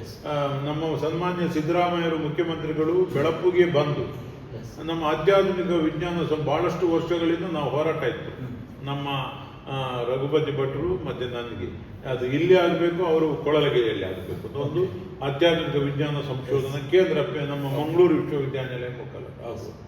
ಇಲ್ಲಿ ಒಂದು 25 ಎಕರೆ ಜಮೀನಲ್ಲಿ ಈಗ ಒಂದು ಸುಮಾರು 400 ಕೋಟಿಯ ಯೋಜನೆ, ಅತ್ಯಾಧುನಿಕ ವಿಜ್ಞಾನ ಸಂಶೋಧನಾ ಕೇಂದ್ರ, PG ಸೆಂಟರ್, ಇದರದ್ದು ಈಗ ಎಲ್ಲ ಅಂತಿಮ ಹಂತದಲ್ಲಿ ಕಾಮಗಾರಿ ಆಗ್ತಾ ಇದೆ. ಇದು ಆವತ್ತು ಮುಖ್ಯಮಂತ್ರಿಗಳು ಸಿದ್ದರಾಮಯ್ಯ ಇರುವಾಗ ವಿನಯ್ ಕುಮಾರ್ ಸ್ವರ್ಗಿ ಅವರು ನಗರಾಭಿವೃದ್ಧಿ ಸಚಿವರಿದ್ದ ಸಂದರ್ಭದಲ್ಲಿ ಈ ಯೋಜನೆಗೆ ನಾವು ಚಾಲನೆ ಕೊಟ್ಟಿದ್ದೇವೆ. ಅದರೊಂದಿಗೆ ಒಂದು ಈ ಮಂಗಳೂರು ಮತ್ತು ಉಡುಪಿಯ ಮಧ್ಯೆ ಪಾಲಿಟೆಕ್ನಿಕ್ ಕಾಲೇಜ್ ಇಲ್ಲ, ಮಣಿಪಾಲದಲ್ಲಿ ಉಂಟು, ಮಂಗಳೂರಲ್ಲಿ ಉಂಟು ಸರ್ಕಾರಿ. ನಾನು ಬೆಳಪುವಲ್ಲಿ 5 ಎಕರೆ ಜಾಗ ಕೊಟ್ಟು ಬೆಳಪುವಲ್ಲಿ ಒಂದು ಸರ್ಕಾರಿ ಪಾಲಿಟೆಕ್ನಿಕ್ ಕಾಲೇಜ್ ಸ್ಥಾಪನೆ ಆಗಿದೆ. ಈಗೆಲ್ಲ ಬೇರೆ ಬೇರೆ ಊರಿನ ಮಕ್ಕಳು ಇಲ್ಲಿಗೆ ಬರ್ತಾ ಇದ್ದಾರೆ. ಈ ಬೆಳಪುನಲ್ಲಿ ಮೌಲಾನಾ ಆಜಾದ್ ವಸತಿ ಶಾಲೆ ಅಂತ ನಮ್ಮ ಜಮೀರ್ ಅಹಮದ್ ಖಾನ್ ಅವರ ವಿಶೇಷ ಸಹಕಾರದಿಂದ ಆ ಶಾಲೆ ಕೂಡ ಈಗಾಗಲೇ ಕಾಮಗಾರಿ ನಾವು ಸುಮಾರು 5 ಕೋಟಿ ವೆಚ್ಚದಲ್ಲಿ ಪ್ರಾರಂಭ ಆಗಿದೆ. ಸುಮಾರು 68 ಎಕರೆಯಲ್ಲಿ ಕೈಗಾರಿಕಾ ಪಾರ್ಕ್ ಮಾಡಿದ್ದೇವೆ. 68 ಎಕರೆಯಲ್ಲಿ ಕೈಗಾರಿಕಾ ಪಾರ್ಕ್, ಸಣ್ಣ ಸಣ್ಣ ಕೈಗಾರಿಕೆ, ಒಂದು 30 ಕೈಗಾರಿಕೆ ಬಂದಿದೆ. ಮನಗೊಂದು ಉದ್ಯೋಗ ಕೊಡಬೇಕು ಅಂತ ನಾವು ಈಗಾಗಲೇ ಅದಕ್ಕೆ ಒತ್ತಡ ಹಾಕಿ ತೀರ್ಮಾನ ಕೈಗೊಂಡಿದ್ದೇವೆ. ಪ್ರತಿ ಕಾರ್ಖಾನೆಯಲ್ಲೂ ನಮ್ಮ ಊರಿನವರಿಗೆ ಪ್ರಥಮ ಪ್ರಶಸ್ತಿ ಕೊಡಬೇಕು ಅಂತ. ಮನೆಗೊಂದು ಉದ್ಯೋಗ ಬೇಕು. ಮತ್ತು ಪ್ರತಿಯೊಂದು ಮನೆಯ ಮಗು KGಯಿಂದ PGವರೆಗೆ ಉಚಿತ ಶಿಕ್ಷಣವನ್ನು ಪಡಿಬೇಕು ಅಂತ ನಾವು KG ಪ್ರಾರಂಭ ಮಾಡಿದ್ದೇವೆ. ಯಾವ ಸರ್ಕಾರದ ಅನುದಾನದಲ್ಲಿ ಅಲ್ಲ. PG ನಾವು UKG LKG UKG ಪ್ರಾರಂಭ ಮಾಡಿದ್ದೇವೆ. ನಾವೇ ಎಲ್ಲ ದಾನಿಗಳು ಸೇರಿ ಹಣ ಒಟ್ಟು ಮಾಡಿ ತಿಂಗಳಿಗೆ ಸಂಭಾವನೆ ಕೊಟ್ಟು ಒಳ್ಳೆಯ ರೀತಿಯಲ್ಲಿ ಶಿಕ್ಷಣ ಕೊಡುವ ರೀತಿಯಲ್ಲಿ ಯಾವುದು ಕೊರತೆ ಆಗದ ರೀತಿಯಲ್ಲಿ LKG UKG ಪ್ರಾರಂಭ ಮಾಡಿದ್ದೇವೆ. ಸರ್ಕಾರಿ ಪ್ರೌಢಶಾಲೆ ಬಸವರಾಜ ಹೊರಟಿರುವಾಗ ನಮ್ಮ ಒಂದು ಸರ್ಕಾರಿ ಪ್ರೌಢಶಾಲೆಯನ್ನು ಅವರು ಶಿಕ್ಷಣ ಸಚಿವರಾಗಿದ್ದಾಗ ನಮ್ಮ ಮೇಲಿನ ಪ್ರೀತಿಯಿಂದ ಅವರು ಕೊಟ್ಟರು. ಈ ಸಲ 100% ಒಂದು ಸರ್ಕಾರಿ ಶಾಲೆಯಲ್ಲಿ 100% ಫಲಿತಾಂಶ. ಈ ರೀತಿ ಗ್ರಾಮೀಣ ಅಭಿವೃದ್ಧಿಯಲ್ಲಿ ಈ ಬೆಳಕು ಗ್ರಾಮ ಅಥವಾ ಈ ಒಂದು ಸುತ್ತಮುತ್ತ ಪ್ರತಿಯೊಂದು ರೀತಿಯಲ್ಲಿ ಶಿಕ್ಷಣ ಮತ್ತು ಕೈಗಾರಿಕೆಯಲ್ಲಿ ಕ್ರಾಂತಿಯನ್ನು ಶಿಕ್ಷಣ, ಕೈಗಾರಿಕಾ, ವಸತಿ ಮತ್ತು ಪ್ರವಾಸೋದ್ಯಮ, ಒಂದು ದೊಡ್ಡ ಕೆರೆ, ಬೋಟಿಂಗ್ ಇದೆಲ್ಲ ವ್ಯವಸ್ಥೆಯನ್ನು ಕೂಡ ಮಾಡಿದ್ದೇವೆ. ಎಲ್ಲ ರೀತಿಯಲ್ಲಿ ಬಡವರಿಗೆ ನಿವೇಶನ ನೀವು ನೋಡಬಹುದು, ಅಚ್ಚುಕಟ್ಟಾಗಿ ಕೊಟ್ಟಿದ್ದೇವೆ. 3 ಪ್ರಧಾನಮಂತ್ರಿಗಳು ನಮ್ಮ ದೇಶದ ಅತ್ಯುನ್ನತ ರಾಜೀವ್ ಗಾಂಧಿ ಅವರಾಗಿರ್ಬೋದು, ಅಟಲ್ ಬಿಹಾರಿ ವಾಜಪೇಯಿ ಆಗಿರ್ಬೋದು, ದೇವೇಗೌಡರ ಹೆಸರಲ್ಲಿ ಕೂಡ ಬಡಾವಣೆಗಳನ್ನ ಮಾಡಿರುವಂಥದ್ದು. ಅದು ಕೃತ್ಯಗೆ ನಾವು 3 ಎಲ್ಲೂ ಕೂಡ ಗ್ರಾಮೀಣ ಅಭಿವೃದ್ಧಿಯಲ್ಲಿ ರಾಜಕೀಯವನ್ನು ತರಬಾರದು ಎಂಬ ಉದ್ದೇಶ ನಮ್ದು. ಯಾಕೆಂದ್ರೆ ಇದು ಗ್ರಾಮ, ನಾವು ಹುಟ್ಟಿದಂತ ಗ್ರಾಮ. ನಾವಿಲ್ಲಿ ಮಾಡುವಂತ ಸೇವೆ, ನಾವಿಲ್ಲಿ ಮಾಡುವಂತ ಏನು ಯೋಜನೆ ಇದ್ದರೂ ಕೂಡ ನಾವು ನಮ್ಮ ನಂತರ ಅದನ್ನು ಅವರು ಯೋಚಿಸುವ ರೀತಿ ಆಗಬೇಕು. ಆವಾಗ ಎಷ್ಟು ದೂರದೃಷ್ಟಿತ್ವದಿಂದ ಎಲ್ಲ ಮಾಡಿದ್ರು. ಆ ರೀತಿ ಮುಂದಿನ ಯುವ ಪೀಳಿಗೆಗೆ ಒಂದು ಪ್ರೇರಣೆ ಆಗಬೇಕು ಎಂಬ ಉದ್ದೇಶದಿಂದ ನಾವು ಮಾಡಬೇಕೆ ಹೊರತು ರಾಜಕೀಯ ದುರುದ್ದೇಶದಿಂದ ನಾವು ಗ್ರಾಮಾಭಿವೃದ್ಧಿ ಪ್ರೇರಣೆ ಅನ್ನೋ ಮಾತನ್ನೇ ಹೇಳಿದ್ರು. ಬಹುಶಃ ಈ ಪ್ರೇರಣೆ ಆಗುವ ನಿಟ್ಟಿನಲ್ಲಿ ಇರಬೇಕು. ಬಹುಶಃ ಆ ರಾಜ್ಯದ ಪಠ್ಯಪುಸ್ತಕದಲ್ಲಿಯೂ ಕೂಡ ಆ ಬೆಳಕಿನ ಕುರಿತಾಗಿರುವಂಥದ್ದು, ಬೆಳಕು ಗ್ರಾಮದ ಕುರಿತಾಗಿರುವಂಥದ್ದು, ಈ ಒಂದು ಬೆಳಕಿನ ಕೊರತೆಗೆ ಪಠ್ಯಪುಸ್ತಕದಲ್ಲಿ ಬಂದಿರುವಂಥದ್ದು ಎಷ್ಟು ಖುಷಿ ಆಗ್ತದೆ. ಆ ಒಂದು ಇನ್ಸಿಡೆಂಟ್ ಕುರಿತಾಗಿ ಬಹಳ ನಮಗೂ ಒಂದು ಆಕಸ್ಮಿಕ ಬೆಳಕು ಗ್ರಾಮದ ಅಭಿವೃದ್ಧಿಯನ್ನು ಕಾಣಲಿಕ್ಕೆ ನಮಗೆ ಅಬ್ದುಲ್ ಕಲಾಂ ಅವರಿಂದ ರಾಷ್ಟ್ರೀಯ ಪುರಸ್ಕಾರ ಆಗಿತ್ತು. ಕರ್ನಾಟಕ ಸರ್ಕಾರದ ಅವಳಿ ರಜತ ಪುರಸ್ಕಾರ ಮತ್ತು 5 ಲಕ್ಷ ನಗದು ಬಹುಮಾನ ಕೊಟ್ಟಿದ್ದರು. ಮತ್ತೆ ಅಂತಾರಾಷ್ಟ್ರೀಯ ಮಟ್ಟದ ನೇಪಾಳ ಸರ್ಕಾರ, ನಮ್ಮ ಶ್ರೀಲಂಕಾ ಸರ್ಕಾರ, ಬೇರೆ ಬೇರೆ ಸರ್ಕಾರಗಳು ನಮಗೆ ಗೌರವ ಪುರಸ್ಕಾರವನ್ನು ಅಲ್ಲಿ ಕೊಟ್ಟಿದ್ದು. ಅದರೊಂದಿಗೆ ನಾವು ಈ ಗ್ರಾಮದ ಬಗ್ಗೆ ವಿಶೇಷವಾದಂಥ ಕಲ್ಪನೆ ಇತ್ತು. ಯಾವ ರೀತಿ ಅದನ್ನು ಯುನೆಸ್ಕೋದವರು ನೋಡಿ, ಯುನೆಸ್ಕೋದವರು 32 ರಾಷ್ಟ್ರಗಳ ತಂಡ ನಮ್ಮ ಗ್ರಾಮಕ್ಕೆ ಬಂದು ಅಧ್ಯಯನ ಮಾಡಿದ್ರು. ಈ ಗ್ರಾಮವನ್ನು ಯಾವ ರೀತಿ ಅಭಿವೃದ್ಧಿ ಮಾಡಿದ್ದಾರೆ, ಇದರ ಹಿಂದಿನ ಏನು ಶಕ್ತಿ, ಯಾವ ರೀತಿ ಜನರ ಸಹಭಾಗಿತ್ವ, ಇದನ್ನೆಲ್ಲ ಅದನ್ನು ಮಾಡಿಕೊಂಡ್ರು. ಅದನ್ನು ನೋಡಿ ಎಲ್ಲ ಅವ್ರಿಗೆ ಮೆಚ್ಚುಗೆ ಆಯಿತು. ಅವರು ಒಳ್ಳೆಯ ನಮಗೆ ಶಬಾಸ್ಗಿರಿ ಕೊಟ್ಟು ಅನೇಕ ನಮ್ಮನ್ನು ಕೂಡ ಅಲ್ಲಿಗೆ ತರಿಸುವಂಥ ಕೆಲಸವನ್ನು ಮಾಡಿದರು. ಸರ್ಕಾರಕ್ಕೂ ಕೂಡ ವರದಿಯನ್ನು ಕೊಟ್ಟಿದ್ದಾರೆ. ನಮ್ಮಲ್ಲಿ ಯಾವ ರೀತಿ ಮಾಡಿದ್ದೇವೆ ಅಂತ ಹೇಳಿದರೆ, 25 ವರ್ಷಗಳಿಂದ ಮೊದಲು ಕುಡಿಯುವ ನೀರು ಮನುಷ್ಯನಿಗೆ ನಮ್ಮ ಪೈಪ್ಲೈನಲ್ಲಿ ಕುಡಿಯುವ ನೀರು ಬರ್ತದೆ. ಆದರೆ ಶುದ್ಧ ಕುಡಿಯುವ ನೀರು ಕೊಡಬೇಕು ಎಂಬ ಉದ್ದೇಶದಿಂದ ಶುದ್ಧೀಕರಣ ಘಟಕವನ್ನು ಸ್ಥಾಪನೆ ಮಾಡಿ ಒಂದು ದಿನ ಕೂಡ ಆ 25 ವರ್ಷದಿಂದ ಈ ದಿನ ತನಕ ಒಂದು ದಿನ ಕೂಡ ಕೆಟ್ಟು ಹೋಗಿ ಆ ಶುದ್ಧೀಕರಣ ಘಟಕ ನಡೀಲಿಲ್ಲ ಎಂಬ ವಿಚಾರ ಇಲ್ಲ. ಆ ರೀತಿ ಆ ನೀರನ್ನು 20 ಲೀಟರ್ ಕ್ಯಾನ್ ಕೊಟ್ಟಿದ್ದೇವೆ. ಅವನಿಗೆ 20 ಕ್ಯಾನ್ ಇಟ್ಕೊಂಡು ಬಂದ ಕೂಡಲೇ ಆ ಶುದ್ಧೀಕರಣ ಘಟಕದಿಂದ 20 ಲೀಟರ್ ನೀರನ್ನು ನಾವು ಕೊಡುವಂಥ ಕೆಲಸವನ್ನು ಮಾಡ್ತಾ ಇದ್ವಿ. ಅದು ಮನುಷ್ಯನಿಗೆ ಮುಖ್ಯವಾಗಿ ಬೇಕಾಗಿರುವಂಥ ಆಹಾರ ನೀರು. ಅದು ಶುದ್ಧ ನೀರು ಬೇಕು. ನಳ್ಳಿ ನೀರು ಅವರು ಏನು ಉಪಯೋಗ ಮಾಡಲಿ, ಕುಡಿಲಿಕ್ಕೆ ಏನು ಬೇರೆ ರೀತಿಯಲ್ಲಿ ಉಪಯೋಗ ಮಾಡಲಿ, ಇದು ಶುದ್ಧ ಕುಡಿಲಿಕ್ಕೆ ಮಕ್ಕಳಿಗೆಲ್ಲ ಉಪಯೋಗ ಆಗಬೇಕು ಅಂತ ಈ ಒಂದು ಶುದ್ಧೀಕರಣ ಘಟಕ. ಅದರೊಂದಿಗೆ ನಾನೊಂದು 15 ವರ್ಷಗಳ ಹಿಂದೆ ಗ್ರಾಮ ಪಂಚಾಯಿತಿಯನ್ನು ನಾವು ವಿಕಾಸ ಸೌಧ ಯಾವ ರೀತಿ ಬ್ಯಾಂಗ್ಳೂರಲ್ಲಿ, ಆ ರೀತಿ ನಾವು ಗ್ರಾಮ ಸೌಧವನ್ನು ಇಲ್ಲಿ ನಿರ್ಮಾಣ ಮಾಡಿದ್ದೇವೆ. ಬಹಳ ಬೇರೆ ಬೇರೆ ಅನುದಾನವನ್ನೆಲ್ಲ ಕ್ರೋಢೀಕರಣ ಮಾಡಿ ಗ್ರಾಮ ಸೌಧವನ್ನು ನಿರ್ಮಾಣ ಮಾಡಿದ್ದೇವೆ. ಆ ಗ್ರಾಮ ಸೌಧದಲ್ಲಿ ಬೆಳಿಗ್ಗೆ 10 ಗಂಟೆಗೆ 9:50ಕ್ಕೆ ನಮ್ಮಲ್ಲಿ ನಾಡಗೀತೆ ಪ್ರಾರಂಭ ಆಗ್ತದೆ. ಆ ನಾಡಗೀತೆ ಪ್ರಾರಂಭ ನಾವು ಇಡೀ ಊರಿಗೆ ಕೇಳೋ ರೀತಿಯಲ್ಲಿ ಮೈಕ್ ಕಟ್ಟಿ ಆ ನಾಡಗೀತೆಯನ್ನು ನಾವು ಹೇಳ್ತೇವೆ. ಆ ನಾಡಗೀತೆ ಪ್ರಾರಂಭ ಆಗ್ತದೆ. ಸಾಯಂಕಾಲ 5 ಗಂಟೆ ಆಗುವಾಗ ಜನಗಣಮನ ಮಾಡ್ತೇವೆ, ರಾಷ್ಟ್ರಗೀತೆ. ಆಗ ನಮ್ಮ ಹೊಲದಲ್ಲಿದ್ದವರು ಕೂಡ ಅದನ್ನು ಕೇಳಿ ಮೇಲೆ ಬರುವಂತ ಸಮಯ. ಅದು ಏನಾಯ್ತು, ಸರ್ಕಾರ H.K. ಪಟೇಲ್ರು ಮಂತ್ರಿ ಗ್ರಾಮೀಣಾಭಿವೃದ್ಧಿ ಸಚಿವರಾಗಿದ್ದಾಗ ಇದನ್ನು ಇಡೀ ರಾಜ್ಯದಲ್ಲಿ ಅಳವಡಿಸಬೇಕು ಅಂತ ಹೇಳಿದ್ರು. ಈ ಸಿಸ್ಟಮ್ ಈ ಬೆಳಿಗ್ಗೆ ನಾಡಗೀತೆ, ಸಾಯಂಕಾಲ ರಾಷ್ಟ್ರಗೀತೆ ಆಡಬೇಕು ಅಂತ. ಮತ್ತೊಂದು ನಾವು ಕಂಪ್ಯೂಟರ್ ಇದನ್ನು ಪ್ರಥಮವಾಗಿ ರಾಜ್ಯದಲ್ಲಿ ಗ್ರಾಮ ಪಂಚಾಯತಿಯಲ್ಲಿ ಅನುಷ್ಠಾನ ಮಾಡಿದ್ದು ನಾವು. ಮತ್ತೆ ಇಡೀ ಪಂಚಾಯತಿಯಲ್ಲಿ ಈಗ ಎಲ್ಲ ಕಂಪ್ಯೂಟರ್ ಈಗ ಅಂದ್ರೆ ನಿಮ್ಮ ವೆಬ್ ಅಲ್ಲೇ ಹೊಸತನಗಳಾಗಿರ್ಬೋದು, ಅಭಿವೃದ್ಧಿ ಕೆಲಸಗಳು, ಡೆವಲಪ್ಮೆಂಟ್, ಈ ಎಲ್ಲ ಘಟನೆಗಳು ಈ ಎಲ್ಲವನ್ನು ನೋಡಿ ನಮ್ಮ ಪಾಠ್ಯ ಪುಸ್ತಕದಲ್ಲಿ ನಮ್ಮನ್ನು ಆಯ್ಕೆ ಮಾಡಿಕೊಂಡು ಕರ್ನಾಟಕ ಸರ್ಕಾರದಲ್ಲಿ ಕೆಲವರೆಲ್ಲ ಬಂದು ತಜ್ಞರು ಬಂದು ವರದಿ ಮಾಡಿ ಸರ್ಕಾರದ ಯಡಿಯೂರಪ್ಪನವರು ಈ ರಾಜ್ಯದ ಮುಖ್ಯಮಂತ್ರಿಗಳಾಗಿದ್ದಾಗ ನಮ್ಮನ್ನ ಪಂಚಾಯತಿ ಅಲ್ಲಿ ಏನು ರಾಜಕೀಯ ಆಗಿಲ್ಲ, ಆ ಪಂಚಾಯತಿ ಯಾವುದು ಈ ರೀತಿ ಕೆಲಸ ಮಾಡಿದೆ ಎಂಬುದನ್ನು ನೋಡಿ ನಮ್ಮಲ್ಲಿ 8ನೇ ತರಗತಿ ಮತ್ತು 4ನೇ ತರಗತಿಯ ಸಮಾಜ ಕಲ್ಯಾಣ ಪಾಠ ಪುಸ್ತಕದಲ್ಲಿ ಬೆಳಪು ಗ್ರಾಮ ಮಾದರಿ ಗ್ರಾಮ ಅಂತ ಒಂದು ಪಾಠವನ್ನು ಉಲ್ಲೇಖ ಮಾಡಿದ್ರು. ಆ ಪಾಠ ಯಾವ ಮಟ್ಟಕ್ಕೆ ಅಂತ ಹೇಳಿದ್ರೆ 8 ಭಾಷೆ, ನಮ್ಮ ಗಡಿಭಾಗದ ಎಲ್ಲ ಆಂಧ್ರ ಆಗಿರ್ಬೋದು, ತೆಲುಗು ಆಗಿರ್ಬೋದು, ಮರಾಠಿ ಆಗಿರ್ಬೋದು, 8 ಭಾಷೆಯಲ್ಲಿ ಮುದ್ರಿತ ಆಗಿದೆ. ಇದನ್ನೆಲ್ಲ ನೋಡಿ ನಮ್ಮ ಪಬ್ಲಿಕ್ ಟಿವಿಯ ರಂಗನಾಥ ಸಾಹೇಬರು ನಮ್ಮನ್ನು ಇಲ್ಲಿಗೆ ಅವರ ತಂಡವನ್ನೆಲ್ಲ ಕರೆಸಿ ನಮ್ಮನ್ನು ಪಬ್ಲಿಕ್ ಹೀರೋ ಅಂತ ಆಯ್ಕೆ ಮಾಡಿದರು. ಇದೆಲ್ಲ ನಮ್ಮ ಜೀವನದಲ್ಲಿ ಯಾವತ್ತೂ ಮರೆಯಲಾಗದ ಕ್ಷಣಗಳು. ಇದನ್ನು ನಾವು ಈ ಗ್ರಾಮ, ಕೆಲವರಿಗೆ ಗ್ರಾಮ ಅಂತ ಹೇಳಿದ್ರೆ ತಾತ್ಸಾರ, ಪಂಚಾಯತಿ ಅಧ್ಯಕ್ಷ ಅಲ್ಲವ ಏನೋ ಏನಾಗ್ತದೆ ಅದೊಂದು ಗ್ರಾಮ ಮಟ್ಟದಲ್ಲಿ ನೀವಿದ್ಕೊಂಡು ಮಾಡಿರುವ ಸಾಧನೆಯನ್ನ ಬಹುಶಃ ಡೆಲ್ಲಿಲಿ ಬೆಂಗಳೂರಲ್ಲಿ ಇದ್ದವರು ಕೂಡ ಮಾಡಕ್ಕೆ ಸಾಧ್ಯ. ಆ ರೀತಿ ನಾವು ಅದನ್ನು ವಿಸ್ತಾರವಾಗಿ ಮಾಡಿದ್ದೇವೆ. ಅಷ್ಟೇ ಜನ ಕೂಡ ನಮ್ಮನ್ನು ಮೆಚ್ಚಿಕೊಂಡಿದ್ದಾರೆ. ಅದೇ ನಮಗೆ ದೊಡ್ಡ ಸಂಪತ್ತು. ಓಕೆ ಸರ್, ಅದೇ ರೀತಿಯಲ್ಲಿ ಸಹಕಾರಿ ಕ್ಷೇತ್ರ ಕುರಿತಾಗಿ ನಾವು ಮಾತಾಡಿದ್ದಾರೆ. ನೀವು ದಕ್ಷಿಣ ಕನ್ನಡ ಉಡುಪಿ ಏನು ಡಿಸಿಸಿ ಬ್ಯಾಂಕ್ ಇದೆ ಅದರ ಪ್ರಸ್ತುತ ನಿರ್ದೇಶಕರಾಗಿಯೂ ಕೂಡ ಸೇವೆಯನ್ನು ಸಲ್ಲಿಸ್ತಿರುವಂಥದ್ದು. ನಿರ್ದೇಶಕರಾಗಿ ಡಿಸಿಸಿ ಬ್ಯಾಂಕ್ ನಿರ್ದೇಶಕರಾಗಿ ನಿಮ್ಮ ಒಂದು ಕಾರ್ಯಚಟುವಟಿಕೆ ಯಾವ ರೀತಿ? ನಾನೊಂದು 15 ವರ್ಷದಿಂದ ಡಿಸಿಸಿ ಬ್ಯಾಂಕಿನ 3 ಅವಧಿಯ ನಿರ್ದೇಶಕನಾಗಿ ಆಯ್ಕೆಯಾಗಿದೆ ಚುನಾವಣೆಯಲ್ಲಿ. ನಮ್ಮ ಸಹಕಾರಿ ನಾಯಕರು, ನಮ್ಮನ್ನು ಬೆಳೆಸಿದವರು doctor M N Rajendra Kumar, ಸಹಕಾರಿ ರತ್ನ. ಅವರಿಗೆ ನಿಮ್ಗೆ ಗೊತ್ತುಂಟು, ಸಹಕಾರಿ ಅಂತ ಹೇಳಿದ್ರೆ ರಾಜೇಂದ್ರ ಕುಮಾರ್ ಅವರು ರಾಷ್ಟ್ರ ಮಟ್ಟದಲ್ಲಿ ಬೆಳೆದು ನಿಂತವರು. ಅವರದ್ದು ಒಂದು ಭಾವ ಹೇಗಿದೆ ಅಂತ ಅವರೊಟ್ಟಿಗಿದ್ದವರನ್ನು ಬೆಳೆಸಬೇಕು. ನಾನೊಬ್ಬ ಬೆಳೆಯುವುದಲ್ಲ, ಯುವಕರು ಬೆಳಿಬೇಕು. ಅದು ನಮ್ಮ ಜೊತೆಯಲ್ಲಿದ್ದವರು ನಮಗೆ ಎಲ್ಲ ಅವರು ಶಕ್ತಿ ಕೊಡುವಂತ ಕೆಲಸ. ನನ್ನನ್ನು ಇಲ್ಲಿ ದಕ್ಷಿಣ ಕನ್ನಡ ಹಾಲು ಉತ್ಪಾದಕರ ಒಕ್ಕೂಟದ ನಿರ್ದೇಶಕನಾಗಬೇಕು ಅಂತ ಆಗಿ ಆ ಚುನಾವಣೆಯಲ್ಲಿ ಕೂಡ ನಾನು ಆಯ್ಕೆಯಾದವರು. ಹೀಗೆ ಆಯ್ಕೆಯಾದರೆ ಚುನಾವಣೆಯಲ್ಲಿ ಬಹುಮತದಿಂದ ಆಯ್ಕೆಯಾಗಿದ್ದೇನೆ. ನಂತರ ಅವರೇ ನನ್ನನ್ನು KMF ನಿರ್ದೇಶಕನನ್ನಾಗಿ ಮಾಡಬೇಕು ಅಂತ ಹೇಳಿದ್ರು. KMF ನಿರ್ದೇಶಕ ಆಗಿದ್ದೇನೆ. ಮತ್ತೆ ಕರ್ನಾಟಕ ಮಾರ್ಕೆಟಿಂಗ್ ಫೆಡರೇಷನ್ ಅವರೇ ಅಧ್ಯಕ್ಷರಾಗಿದ್ದಾರೆ, ನಾನು ನಿರ್ದೇಶಕನಾಗಿದ್ದೇನೆ. ಈ ರೀತಿ ಸಹಕಾರಿ ಕ್ಷೇತ್ರ ಎಂಬುದು ಎಲ್ಲ ಸರ್ವವ್ಯಾಪಿಯಲ್ಲಿ ನಾವು ಹುಟ್ಟಿದಂಥ ಒಂದು ಕ್ಷೇತ್ರ. ಆ ಕ್ಷೇತ್ರದಲ್ಲಿ ಒಂದು ಗಟ್ಟಿ ಬೇರಿದೆ. ಆ ಕ್ಷೇತ್ರದಲ್ಲಿ ಒಂದು ಬಹಳಷ್ಟು ಅನುಭವಗಳಾಗ್ತದೆ. ಆ ಕ್ಷೇತ್ರದಲ್ಲಿ ಬಹಳಷ್ಟು ಜನಸಂಪರ್ಕ ಆಗ್ತದೆ. ಆ ಕ್ಷೇತ್ರ ಒಂದು ಅದ್ಭುತ, ಈ ಐತಿಹಾಸಿಕವಾಗಿ ಸಹಕಾರಿ ಕ್ಷೇತ್ರ. ಮೊಳಹಳ್ಳಿ ಶಿವರಾಯರು, ಶಿವರಾಮ್ ಕಾರಂತರು, ಹೀಗೆ ಅನೇಕ ನಮ್ಮ ಜಿಲ್ಲೆಯ ಹಿರಿಯರು, ಕಾರ್ನಾಡ ಸದಾಶಿವರಾಯರು ಈ ಒಂದು ಸಹಕಾರಿ ಚಳವಳಿಯನ್ನು ಇಲ್ಲಿ ಪ್ರಾರಂಭ ಮಾಡಿದ್ದಾರೆ. ರಾಜೇಂದ್ರ ಕುಮಾರ್ ಅವರು ಅದನ್ನು ಗಟ್ಟಿ ಒಂದು ಉತ್ತುಂಗಗೆ ಹೆಮ್ಮರವಾಗಿ ಬೆಳೆಸಿದ್ದಾರೆ. ನಾವೆಲ್ಲ ಅದರಲ್ಲಿ ಬೆಳೆದು ನಿಲ್ಲುವಂತ ಯೋಜನೆಯಾಗಿದೆ. ನಮ್ಮ ಕೆಲಸವನ್ನು ಕೂಡ ನಾವು ಅತ್ಯಂತ ಪ್ರಾಮಾಣಿಕತೆಯಿಂದ ಅಲ್ಲಿ ಮಾಡ್ತಾ ಇದ್ದೀವಿ. ಹಾಗೆ ನೀವು ಜಿಲ್ಲಾ ಹಾಲು ಉತ್ಪಾದಕರ ಒಕ್ಕೂಟದ ಅಲ್ಲಿಯೂ ಕೂಡ ನಿರ್ದೇಶಕರಾಗಿ ಸೇವೆಯನ್ನು ಸಲ್ಲಿಸ್ತಾ ಇದ್ದಾರೆ.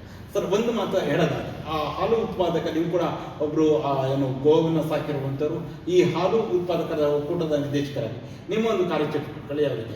ನಾವು ಒಂದು ಇಲ್ಲಿ ಹಾಲು ಉತ್ಪಾದಕರ ಸೊಸೈಟಿಯನ್ನು ನಾನು ಕಾಲೇಜಿಗೆ ಹೋಗುವಾಗಲೇ ಪ್ರಾರಂಭ ಮಾಡಿದೆ. ನಮ್ಮ ಹಿರಿಯರ ಮುತುವರ್ಜಿಯಿಂದ ಇಲ್ಲಿ ಒಂದು ಬೆಳಪು ಅಲ್ಲಿ ಒಂದು ಹಾಲು ಉತ್ಪಾದಕರ 10 ಲೀಟರ್ ಪ್ರಾರಂಭ ಮಾಡಿದ್ದೆ. ಆಗಲೇ ನಾನು ಆಗ ಸೆಕೆಂಡ್ ಇಯರ್ PUC ಅಲ್ಲಿ ಇದ್ದೆ. ಆ ಸೊಸೈಟಿ ಪ್ರಾರಂಭ ಮಾಡುವಾಗ ನನಗೊಂದು ಬಹಳ ಇಂಟ್ರೆಸ್ಟ್ ಆಗಲಿ. ನಾನು SLC ಸ್ಕೂಲ್, ನಾನು ಚುನಾವಣೆಯಲ್ಲಿ ಇಲ್ಲಿ ಎಲಿಮೆಂಟ್ರಿಯಲ್ಲಿ 7ನೇ ತರಗತಿಯಲ್ಲಿ ಇರುವಾಗಲೇ ಚುನಾವಣೆಯಲ್ಲಿ ನಾನು ಸ್ಕೂಲ್ ಪೀಪಲ್ ಲೀಡರ್ ಅವ. SLC ಕೂಡ ಚುನಾವಣೆಯಲ್ಲಿ ಲೀಡರ್ ಆಗಿದೆ, PUC ಕೂಡ ಲೀಡರ್ ಆಗಿದೆ, ಕಾಲೇಜಲ್ಲಿ ಆಗಿದೆ, ಆಲ್ ಕಾಲೇಜಲ್ಲಿ, ಈಗ ಎಲ್ಲ ಕಡೆ ನಾವು ವಿದ್ಯಾರ್ಥಿ ನಾಯಕ ಆಗಲೇ ಒಂದು ನಮಗೆ ಮಾಡಬೇಕು, ಅಲ್ಲಿ ಸಾಧನೆ ಸಾಧಿಸಬೇಕು, ಏನಾದರೂ ಆಗಬೇಕು ಅಂತ ಇಲ್ಲಿ ಈ ಸೊಸೈಟಿಯನ್ನು ಮಾಡಿ ಮತ್ತೆ ಮುಂದುವರಿಸಿಕೊಂಡು ಹೋಗ್ತಿತ್ತು. ಮತ್ತೆ ನಾನು ಕೊರೋನಾದ ಸಮಯದಲ್ಲಿ ನಮಗೆ ನಮ್ಮ ಬಿಡುವು ಇತ್ತು, ವ್ಯವಹಾರಿಕವಾಗಿ ಬಿಡುವು ಇದ್ದ ಸಂದರ್ಭದಲ್ಲಿ ನಾನು ಒಂದು ಗೋಶಾಲೆಯನ್ನು ಪ್ರಾರಂಭ ಮಾಡಿದೆ. ನನಗೆ ಸಣ್ಣದಿಂದಲೂ ಕೂಡ ಎಷ್ಟು ಗೋವುಗಳನ್ನು ನಂದ ಗೋಕುಲ ಅಂತ ಒಂದು ಗೋಶಾಲೆ ಪ್ರಾರಂಭ ಮಾಡಿದ್ದೆ. ಸುಮಾರು 60 ಗೋವುಗಳಿದೆ. ಬಹಳ ಸುಂದರವಾಗಿ, ಇಂಪಾಗಿ, ಬಹಳ ಅಚ್ಚುಕಟ್ಟಾಗಿ ಆ ಗೋಶಾಲೆಯನ್ನು ನಾನು ಪ್ರಾರಂಭ ಮಾಡಿದ್ದೇನೆ. ಆನಂತರ ನಮಗೂ ಕೂಡ ಬಹಳ ನೆಮ್ಮದಿದೆ. ಆ ಗೋಶಾಲೆಯನ್ನು ಪ್ರಾರಂಭ ಮಾಡಿದ ನಂತರ ನಾನು ನನ್ನ ಗೃಹ ಪ್ರವೇಶವನ್ನು ಮಾಡಿದ್ದು. ಶುರುವಿಗೆ ಗೋಶಾಲೆಯನ್ನು ಮಾಡಿದ್ದೆ.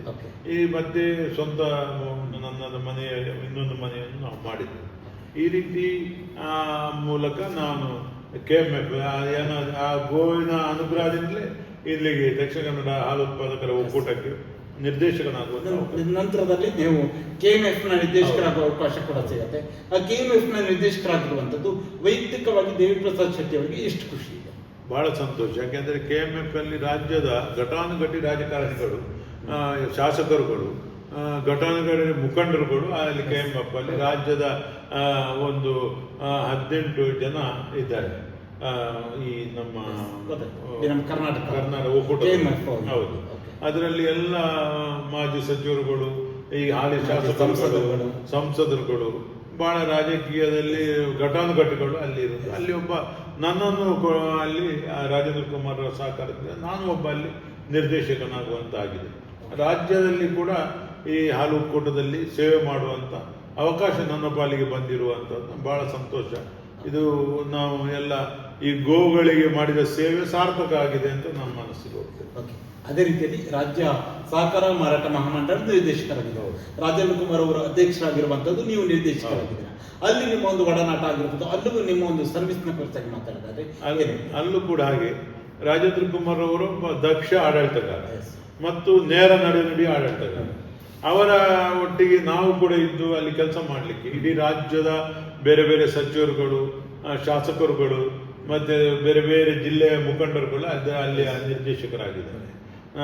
ಅವರೊಟ್ಟಿಗೆ ಆ ಒಂದು ಗಾಢವಾದ ಸಂಪರ್ಕ ಮತ್ತು ಈಗ ಸಹಕಾರಿ ಕ್ಷೇತ್ರದ ಆಳವಾಗಿ ತಿಳಿಲಿಕ್ಕೆ ಅವಕಾಶ, ಇದೆಲ್ಲ ಸಹಕಾರ ಮಾರಾಟ ಮಹಾಮಂಡಲದ ಮೂಲಕ ಆಗಿದೆ. ಮತ್ತು ಕೃಷಿ ಗೊಬ್ಬರ, ರಾಸಾಯನಿಕ ಗೊಬ್ಬರಗಳು, ಕೃಷಿ ಗೊಬ್ಬರಗಳೆಲ್ಲ ಈ ನಮ್ಮ ಮಾರಾಟ ಫೆಡರೇಷನ್ ಮೂಲಕವೇ ಇಡೀ ರಾಜ್ಯಕ್ಕೆ ಹೋಗುವಂಥದ್ದು. ಆದ್ದರಿಂದ ಎಲ್ಲ ರೀತಿಯಲ್ಲಿ ರೈತರಿಗೆ ಒಂದು ಅನುಕೂಲ ಆಗುವಂಥ ಸಂಸ್ಥೆಯಲ್ಲಿ ನಿರ್ದೇಶಕನಾಗಿರುವುದಕ್ಕೆ ನಮಗೂ ಒಂದು ಹೆಮ್ಮೆ ಆಗಿದೆ. ಇನ್ನೊಂದು ಪ್ರಮುಖವಾಗಿ ಕರಾವಳಿ ಭಾಗದ ಜನರ ಒಂದು ಸಂಸ್ಕೃತಿ ಅಥವಾ ಹಲವಾರು ಇದರಲ್ಲಿ ಕೂಡ ಅತ್ಯಂತ ಒಂದು ಮೇಲಿನ ಸ್ಥಾನದಲ್ಲಿ ನಿಲ್ಲುವಂಥದ್ದು ಕಂಬಳ ಅನ್ನುವಂಥದ್ದು ಅತ್ಯಂತ ಪವಿತ್ರವಾಗಿರುವಂಥದ್ದು. ಆ ಕಂಬಳವನ್ನು ಪ್ರೀತಿಸುವ ಸಂಖ್ಯೆ ಕೂಡ ಕರಾವಳಿ ಭಾಗದಲ್ಲಿ ಬಹಳ ಎಲ್ಲರೂ ಕೂಡ ಹೆಚ್ಚಿನದಾಗಿ ಪ್ರೀತಿಸುವಂಥದ್ದು. ನೀವು ಕಂಬಳ ಅಸೋಸಿಯೇಷನ್ನ ರಾಜ್ಯದ ಅಧ್ಯಕ್ಷರಾಗಿರುವಂಥ ಜೊತೆಗೆ ಜಿಲ್ಲೆಯ ಅಧ್ಯಕ್ಷರು ಕೂಡ ಆಗಿ ಸೇವೆಯನ್ನು ಸಲ್ಲಿಸ್ತಾ ಇದ್ದೀರಾ. ಅದು ಎಷ್ಟು ಖುಷಿ. ಯಾಕಂದ್ರೆ ಕಂಬಳ ಅನ್ನುವಂಥದ್ದು ನೀವೇ ನೋಡ್ತಾ ಇದ್ದೀರಾ ಯಾವ ಮಟ್ಟಿಗೆ ಕ್ರೇಜ್ ಇದೆ ಅನ್ನುವಂಥದ್ದು ಕೂಡ ಗೊತ್ತಿರುವಂಥದ್ದು. ಕಂಬಳ ಅಸೋಸಿಯೇಷನ್ ಅಧ್ಯಕ್ಷರಾಗಿ ನಿಮ್ಮ ಒಂದು ಸರ್ವಿಸ್ ಹೇಗಿದೆ? ನಮ್ದು ಅಂತ ಹೇಳಿದ್ರೆ ಮಾಯ್ಕಳ ಭಾವ ಅಂತ ನಮ್ಮ ಮನೆತನ.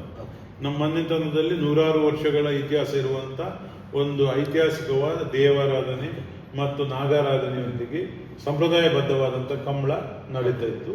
ಹಿರಿಯರು ಮಾಡ್ತಾ ಇದ್ರು. ಈಗ ನಾನು ಅದರ ಅಧ್ಯಕ್ಷನಾಗಿ ಕಳೆದ 10 ವರ್ಷಗಳಿಂದ ಆ ಕಂಬಳವನ್ನು ಮುನ್ನಡೆಸಿಕೊಂಡು ಹೋಗ್ತಾರೆ. ಬಹಳ ವಿಜೃಂಭಣೆಯಿಂದ ಆ ಕಂಬಳ ನಡೀತಾ ಇದೆ. ಅದು ನಮ್ಮ ಪ್ರತಿ ವರ್ಷ, ಅದು ನಮ್ಮ 100 ವರ್ಷ ಈಗಲ್ಲ, ಅದು ರಾಜ ಮಹಾರಾಜರ ಕಾಲದಿಂದ ನಡೆಯುತ್ತಿರುವಂತ ನಮ್ಮ ಮನೆತನದ ಕಂಬಳ. ಆದ್ರಿಂದ ಆ ಕಂಬಳದ ಮೂಲಕ ನನಗೆ ಕಂಬಳದ ಬಗ್ಗೆ ಬಹಳ ಹತ್ತಿರದ ನಂಟು ಪ್ರಾರಂಭ ಆಯಿತು. ನನ್ನ ಎಲ್ಲ ಈ ದೊಡ್ಡ ದೊಡ್ಡ ಕಂಬಳ ಅಂತ ಹೇಳಿದ್ರೆ, ಈ ಕಂಬಳದ ಕೋಣಗಳು ಅಂತ ಹೇಳಿದ್ರೆ ಮಗುವಿಗಿಂತ ಜಾಸ್ತಿ ಪ್ರೀತಿ ಮಾಡ್ತಾರೆ. ಆ ಕೋಣಗಳನ್ನು ಸಾಕುವವರು ದೊಡ್ಡ ದೊಡ್ಡ ಉದ್ಯಮಿಗಳು, ಮತ್ತೆ ಯುವಕರು, ದೊಡ್ಡ ದೊಡ್ಡ ಕೃಷಿಕರು ಈ ಕಂಬಳದ ಕೋಣಗಳನ್ನು ಸಾಕ್ತಾರೆ. ಅದಕ್ಕೆ ಸ್ವಿಮ್ಮಿಂಗ್ ಪೂಲು, ಅದಕ್ಕೆ AC, ಅದಕ್ಕೆ ಬಹಳಷ್ಟು ಉನ್ನತ ಮಟ್ಟದ ಆಹಾರ ಪದ್ಧತಿ ಎಲ್ಲ ಅದಕ್ಕೆ ಉಂಟು. ಲಕ್ಷಾಂತರ ರೂಪಾಯಿ ಖರ್ಚು ಮಾಡ್ತಾರೆ ಕಂಬಳದಲ್ಲಿ. ಇದೆಲ್ಲ ನೋಡುವಾಗ ನಮಗೂ ಬಹಳ ಏನಾದರೂ ಇದರಲ್ಲಿ ಒಂದು ಸಾಧನೆ ಮಾಡಬೇಕು, ಇದು ಕಂಬಳಕ್ಕೆ ಏನಾದರೂ ದೊಡ್ಡ ಮಟ್ಟದಲ್ಲಿ ಸಹಕಾರ ಆಗಬೇಕು ಎಂಬ ಭಾವನೆ ಇತ್ತು ನಮಗೆ. ಆಗ ನಮ್ಮ ಜಿಲ್ಲಾ ಕಂಬಳ ಸಮಿತಿಯ ಸಭೆಯಲ್ಲಿ ಒಂದು ದಿನ ನನ್ನನ್ನು ಆ ಕಂಬಳ ಸಮಿತಿಯ ಬಹಳ ಘಟಾನುಘಟಿಗಳು ಅಧ್ಯಕ್ಷರಾಗಿದ್ದರು. ನನ್ನನ್ನು ಅಧ್ಯಕ್ಷನಾಗಿ ನೇಮಕ ಮಾಡಿದರು. ಆ ನಂತರ ನಾನು ಜಿಲ್ಲಾ ಕಂಬಳ ಸಮಿತಿ ಅಧ್ಯಕ್ಷನಾಗಿ 3ನೇ ವರ್ಷ ನಡೀತಾ ಇದೆ. ನಂತರ ಅವಧಿಯಲ್ಲಿ ನಾನು ರಾಜ್ಯ ಕಂಬಳ ಅಸೋಸಿಯೇಷನ್ ಮಾಡಬೇಕು ಅಂತ ಬಹಳ ಹಿಂದಿನ ಕೂಗಿತ್ತು. ನಮ್ಮ ಕಂಬಳದವರದ್ದು ಎಲ್ಲ ದೊಡ್ಡ ಕೂಗು, ಕರ್ನಾಟಕ ಸರ್ಕಾರ ಕಂಬಳಕ್ಕೆ ಮಾನ್ಯತೆ ಕೊಡಬೇಕು. ಇದೊಂದು ಬಹಳ ಸಾಹಸ ಕ್ರೀಡೆ, ಜಾನಪದ ಕ್ರೀಡೆ. ಮತ್ತೆ ಇದರಲ್ಲಿ 100 ಕಾರ್ಮಿಕರಿಗೆ ಉದ್ಯೋಗ ಸಿಗ್ತದೆ ಒಂದು ಕಂಬಳದಲ್ಲಿ. ಇದನ್ನು ರಾಜ್ಯ ಕಂಬಳ ಅಸೋಸಿಯೇಷನ್ ಮಾಡಬೇಕು, ಸರ್ಕಾರ ಮಾನ್ಯತೆ ಕೊಡಬೇಕು ಅಂತ ಮಾನ್ಯ ಮುಖ್ಯಮಂತ್ರಿ ಸಿದ್ದರಾಮಯ್ಯನವರು, ಈಗ ಕ್ರೀಡಾ ಮತ್ತು ಯುವಜನ ಸಬಲೀಕರಣದ ಸಚಿವರು ಕೂಡ ಅವರೇ ಆಗಿದ್ದಾರೆ.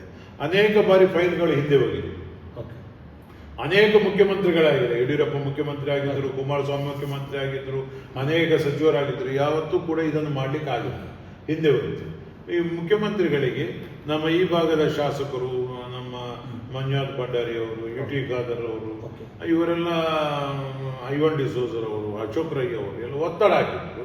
ಈ ಸಲ ಮಾಡಲೇಬೇಕು ಅಂತವೆಲ್ಲ ಸೇರಿ ಪಕ್ಷಾತೀತವಾಗಿ ಎಲ್ಲ ಪಕ್ಷದ ಶಾಸಕರುಗಳು ಸೇರಿ ಇದೊಂದು ಕಂಬಳಕ್ಕೆ ಹೊಸ ಮಾನ್ಯತೆ ಕೊಡಬೇಕು ಅಂತ ಮುಖ್ಯಮಂತ್ರಿಗಳು ವಿಶೇಷ ಸಭೆ ಮಾಡಿ ಪ್ರಾಧಿಕಾರದ ಮಾಡಿ ಕಂಬಳಕ್ಕೆ ರಾಜ್ಯ ಮಾನ್ಯತೆ ಕೊಟ್ಟರು.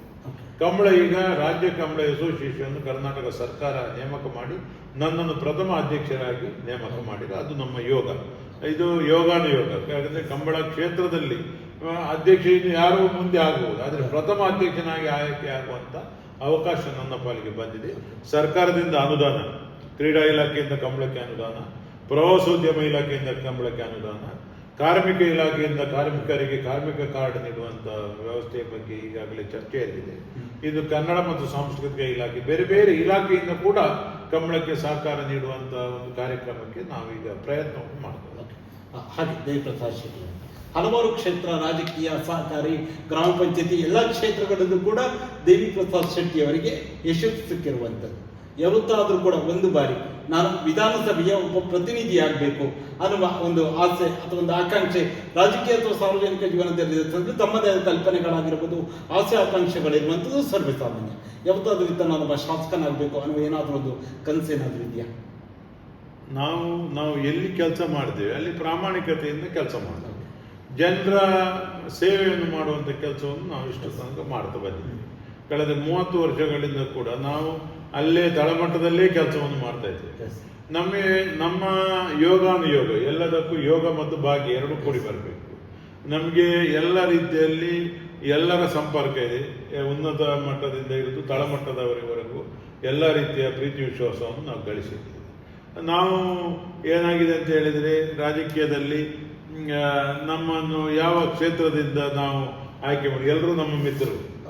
ಮಿತ್ರ ದ್ರೋಹ ಮಾಡುವಂಥದ್ದು ನಮ್ಮ ಜೀವಮಾನದಲ್ಲಿ ಇಲ್ಲ, ವಿಶ್ವಾಸ ದ್ರೋಹ ಮಾಡುವಂಥದ್ದು ನಮ್ಮ ಜೀವಮಾನದಲ್ಲಿ ನಾವು ಮಾಡಿಲ್ಲ.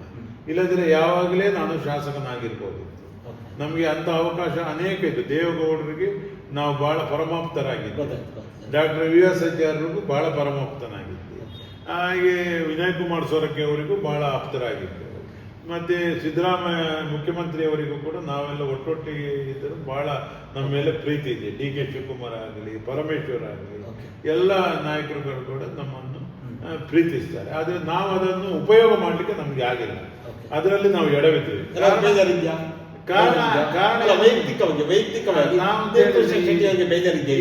ಅದಂದ್ರೆ ನಾವು ಈ ನೂಕುನುಗ್ಗಲು ಮಾಡಿ, ಪೈಪೋಟಿ ಮಾಡಿ, ನಮಗೆ ಸೀಟು ಬೇಕೇ ಅಂತ ಹೇಳಿ ಒತ್ತಡ ಮಾಡಿ ಯಾವತ್ತೂ ನಾನು ಹೋಗಿಲ್ಲ. ಯಾಕೆಂತ ಹೇಳಿದ್ರೆ ಎಲ್ಲರೂ ನಮ್ಮ ಆತ್ಮೀಯರಿದ್ದಾರೆ.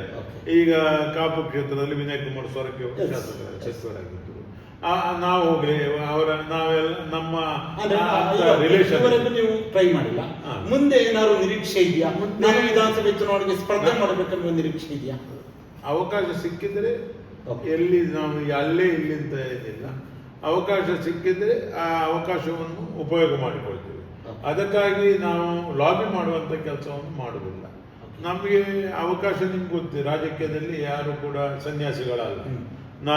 ನಾವು ಬೇಕಾದಷ್ಟು ಸಮಾಜ ಸೇವೆ ಮಾಡಿದ್ದೇವೆ, ಬೇಕಾದಷ್ಟು ಜನಪರ ಕಾರ್ಯಕ್ರಮ, ಧಾರ್ಮಿಕ ಆಗಿರ್ಬೋದು, ಸಾಮಾಜಿಕ ಆಗಿರ್ಬೋದು, ಶೈಕ್ಷಣಿಕ ಆಗಿರ್ಬೋದು, ರಾಜಕೀಯದಲ್ಲಿ ಆಗಿರ್ಬೋದು, ಎಲ್ರಿಗೂ ನಾವು ನಮ್ಮಿಂದ ಆಗುವಂಥ ಎಲ್ಲ ಸೇವೆಗಳನ್ನು ನಾವು ಮಾಡಿದ್ದೇವೆ.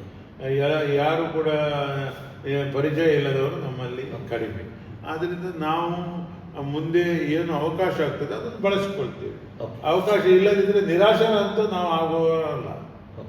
ಅಂತೂ ಅದು ಕಾಲವೇ ಕೂಡಿ ಬರಬೇಕು. ಆ ಕಾಲ ಏನು ಮಾಡ್ತದೆ ಅದಕ್ಕೆ ಹೊಂದಿಕೊಂಡು ಕೆಲಸ ಮಾಡ್ತೇವೆ. ನಮ್ಮ ಆಯ್ಕಳ ಇವರು ಸಂಜೀವನಾಥ್ ಆಯ್ಕಳ ಅಂತ ಅವರು ನಮ್ಮ ಮಾವ, ಅವರು ಸ್ವಾತಂತ್ರ್ಯ ಹೋರಾಟಗಾರರಾಗಿ ಮುಲ್ಕಿ ಮೂಡುಬಿದ್ರೆಯಲ್ಲಿ ಶಾಸಕರಾಗಿದ್ದಾರೆ. ಐಕಳ ರಾಮಣ್ಣ ಅಂತ, ಮೈಸೂರು ರಾಮಣ್ಣ ಅಂತ ಪತ್ರಕರ್ತರಾಗಿದ್ರು. Okay. ಅವರು ವಿಧಾನ ಪರಿಷತ್ ಸದಸ್ಯರಾಗಿದ್ದರು, ನಮ್ಮದೇ ಕುಟುಂಬದವರು. ನಮ್ಮ ಮಾವನೇ ಬೆಳೀತಾರೆ. ಹೀಗೆ ಎಲ್ಲ ನಮಗೂ ಕೂಡ ರಾಜಕೀಯ ಹಿನ್ನೆಲೆಯಿಂದ ಬಂದಂಥ ನನ್ನ ಅಜ್ಜ ಪಟೇಲರಾಗಿದ್ದವರು, ಎಲ್ಲರೂ ಗೊತ್ತು, ಪಟೇಲ್ ಆಗಿದ್ದರು. ಬೊಂಬಾಯಿಯಲ್ಲಿ ಮಹಾರಾಷ್ಟ್ರದಲ್ಲಿ ಸುರೇಶ್ ಶೆಟ್ಟರು ಅಂತ, ಎಲ್ಲರೂ ಗೊತ್ತು, ಸುರೇಶ್ ಶೆಟ್ಟರು ಅಂತ ಸಚಿವರಾಗಿದ್ದರು. ಎಲ್ಲ ನಮ್ಮ ಎಲ್ಲ ಒಂದಕ್ಕೊಂದು ನಮ್ಮ ಸಂಬಂಧಿಕರು. ಈ ರೀತಿ ರಾಜಕೀಯ ಹಿನ್ನೆಲೆ ಕೂಡ ನಮ್ಮಲ್ಲಿ ಇದೆ.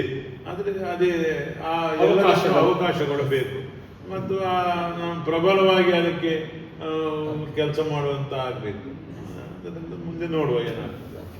ಸರ್, ಇದುವರೆಗೂ ಈ ಒಂದು ವಿಶೇಷ ಸಂದರ್ಶನದಲ್ಲಿ ಭಾಗವಹಿಸಿ ಬೆಳಕು ವ್ಯವಸಾಯ ಸಹಕಾರಿ ಸಂಘ ಬೆಳೆದು ಬಂದ ಹಾದಿಯಾಗಿರ್ಬೋದು, ಅಧ್ಯಕ್ಷರಾಗಿ ನಿಮ್ಮ ಒಂದು ಸೇವೆ, ವಾರ್ಷಿಕವಾಗಿ 750 ಕೋಟಿ ವ್ಯವಹಾರ ಮಾಡ್ತಿರುವಂತಹ ವಿಚಾರ ಆಗಿರ್ಬೋದು, ಜೊತೆಲಿ ಬೆಳಕು ಗ್ರಾಮ ಪಂಚಾಯಿತಿಯಲ್ಲಿ 6 ಬಾರಿ ಸದಸ್ಯರಾಗಿ 10 ಬಾರಿ ಅಧ್ಯಕ್ಷರಾಗಿ ಸೇವೆ ಸಲ್ಲಿಸಿ ಪಠ್ಯ ಪುಸ್ತಕದಲ್ಲಿಯೂ ಬೆಳಕು ಗ್ರಾಮದ ಕುರಿತಾಗಿ ಬಂದಿರುವ ವಿಚಾರ ಆಗಿರ್ಬೋದು, ಬೆಳಕು ಗ್ರಾಮ ಪಂಚಾಯಿತಿಗೆ ರಾಷ್ಟ್ರ ಮಟ್ಟದ ಪ್ರಶಸ್ತಿಗಳು ಬಂದ ವಿಚಾರ ಆಗಿರ್ಬೋದು, ಜೊತೆಯಲ್ಲಿ ರಾಜ್ಯ ಮಟ್ಟದಲ್ಲಿಯೂ ಕೂಡ ಬೆಳಕು ಗ್ರಾಮ ಪಂಚಾಯಿತಿಯ ಪ್ರಶಸ್ತಿ ಬಂದ ವಿಚಾರಗಳಾಗಿರ್ಬೋದು, ಹಾಗೆ ಯಾವ ರೀತಿ ಅಭಿವೃದ್ಧಿಯಾಗಿದೆ ಅನ್ನೋ ವಿಚಾರದ ಕುರಿತಾಗಿ, ಹಾಗೆ ಡಿಸಿಸಿ ಬ್ಯಾಂಕ್ ನಿರ್ದೇಶಕರಾಗಿ ನಿಮ್ಮ ಒಂದು ಸೇವೆ, ಏನು ಜಿಲ್ಲಾ ಹಾಲು ಉತ್ಪಾದಕರ ಒಕ್ಕೂಟದ ನಿರ್ದೇಶಕರಾಗಿ ನಿಮ್ಮ ಸೇವೆ, KMF ರಾಜ್ಯದ ನಿರ್ದೇಶಕರಾಗಿ ನಿಮ್ಮ ಒಂದು ಸೇವೆ, ರಾಜ್ಯ ಸಹಕಾರ ಮಾರಾಟ ಮಹಾಮಂಡಳದ ನಿರ್ದೇಶಕರಾಗಿ ನಿಮ್ಮ ಒಂದು ಸೇವೆ, ಕಂಬಳ ಅಸೋಸಿಯೇಷನ್ನ ಜಿಲ್ಲಾ ಹಾಗೂ ರಾಜ್ಯದ ಅಧ್ಯಕ್ಷರಾಗಿ ನೀವು ಮಾಡುತ್ತಿರುವಂತಹ ಸೇವಾ ಕಾರ್ಯಗಳಾಗಿರ್ಬೋದು, ಹಾಗೆ KPCCಯ ಕಾರ್ಯದರ್ಶಿಯಾಗಿ ನಿಮ್ಮ ಒಂದು ಪಕ್ಷ ಸಂಘಟನೆ, ಎಲ್ಲ ವಿಚಾರಗಳ ಕುರಿತಾಗಿ ಸುದೀರ್ಘವಾದ ಚರ್ಚೆಯಲ್ಲಿ ಭಾಗವಹಿಸಿದ್ದಕ್ಕಾಗಿ ನಮ್ಮ ಸಹ್ಯಾದ್ರಿ ಸಮಾಚಾರ ತಂಡದ ವತಿಯಿಂದ ನಿಮಗೆ ಹೃತ್ಪೂರ್ವಕ ಧನ್ಯವಾದಗಳು. ನಮಸ್ತೆ, ಬಹಳ ಸಂತೋಷ. ಸಹ್ಯಾದ್ರಿ ಸಮಾಚಾರ ಕೊಪ್ಪದಿಂದ ನಮ್ಮನ್ನು ಹುಡುಕಿಕೊಂಡು ಬಂದು ಬಹಳ ಸುಂದರವಾಗಿ ಒಂದು ಸಂದರ್ಶನವನ್ನು ಮಾಡಿದ್ದೀವಿ. ನಮ್ಮ ಮನದಲ್ಲಿ ಏನುಂಟು ಅದನ್ನು ಹೇಳಿದ್ದೀವಿ. ಅದು ನಿಮ್ಮ ಈ ಸಹ್ಯಾದ್ರಿ ಸಮಾಚಾರವನ್ನು ನಾವು ಬಹಳ ಕಡೆ ನೋಡ್ತಾ ಇದ್ದೇವೆ. ಬಹಳ ನೇರ ನಡೆನುಡಿ, ದಿಟ್ಟ ಒಂದು ಹೆಜ್ಜೆಯನ್ನು ಹಾಕ್ಕೊಂಡು ಜನ ಸಾಮಾನ್ಯರ ಮನಸ್ಸು ಮುಟ್ಟುವ ರೀತಿಯಲ್ಲಿ ನೀವು ಮಾಡುವಂಥ ಈ ಕಾರ್ಯ ಅದು ನಿರಂತರವಾಗಿ ಮುಂದುವರಿಲಿ. ನಮ್ಮಂಥ ಗ್ರಾಮೀಣ ಒಂದು ಪ್ರತಿಭೆಗಳನ್ನು ಕೂಡ ಪ್ರೋತ್ಸಾಹಿಸುವಂಥ ಕೆಲಸವನ್ನು ತಾವು ಮಾಡ್ತಾ ಇದ್ದೀರಿ. ತಮಗೂ ಧನ್ಯವಾದ. ನೋಡಿದ್ರೆ ವೀಕ್ಷಕರೇ, ಇದು ಬೆಳಕು ವ್ಯವಸಾಯ ಸಹಕಾರಿ ಸಂಘ ಆಗಿರ್ಬೋದು, ಬೆಳಕು ಗ್ರಾಮ ಪಂಚಾಯತಿ ಆಗಿರ್ಬೋದು, ಸಹಕಾರಿ ರಾಜಕೀಯ ಕ್ಷೇತ್ರದಲ್ಲಿ ತಮ್ಮದೇ ಆದ ಸೇವೆಯನ್ನ ಕಳೆದ 35 ವರ್ಷಗಳಿಂದ ಸೇವೆ ಸಲ್ಲಿಸಿ ಜನಮಾನಸದಲ್ಲಿ ಅಚ್ಚಳಿಯುವಂತಹ ಒಂದು ಕೆಲಸವನ್ನ ಮಾಡಿರುವಂತಹ ಶ್ರೀಯುತ ಡಾಕ್ಟರ್ ದೇವಿ ಪ್ರಸಾದ್ ಶೆಟ್ಟಿ ಅವರ ಜೊತೆಗಿನ ವಿಶೇಷ ಸಂದರ್ಶನ.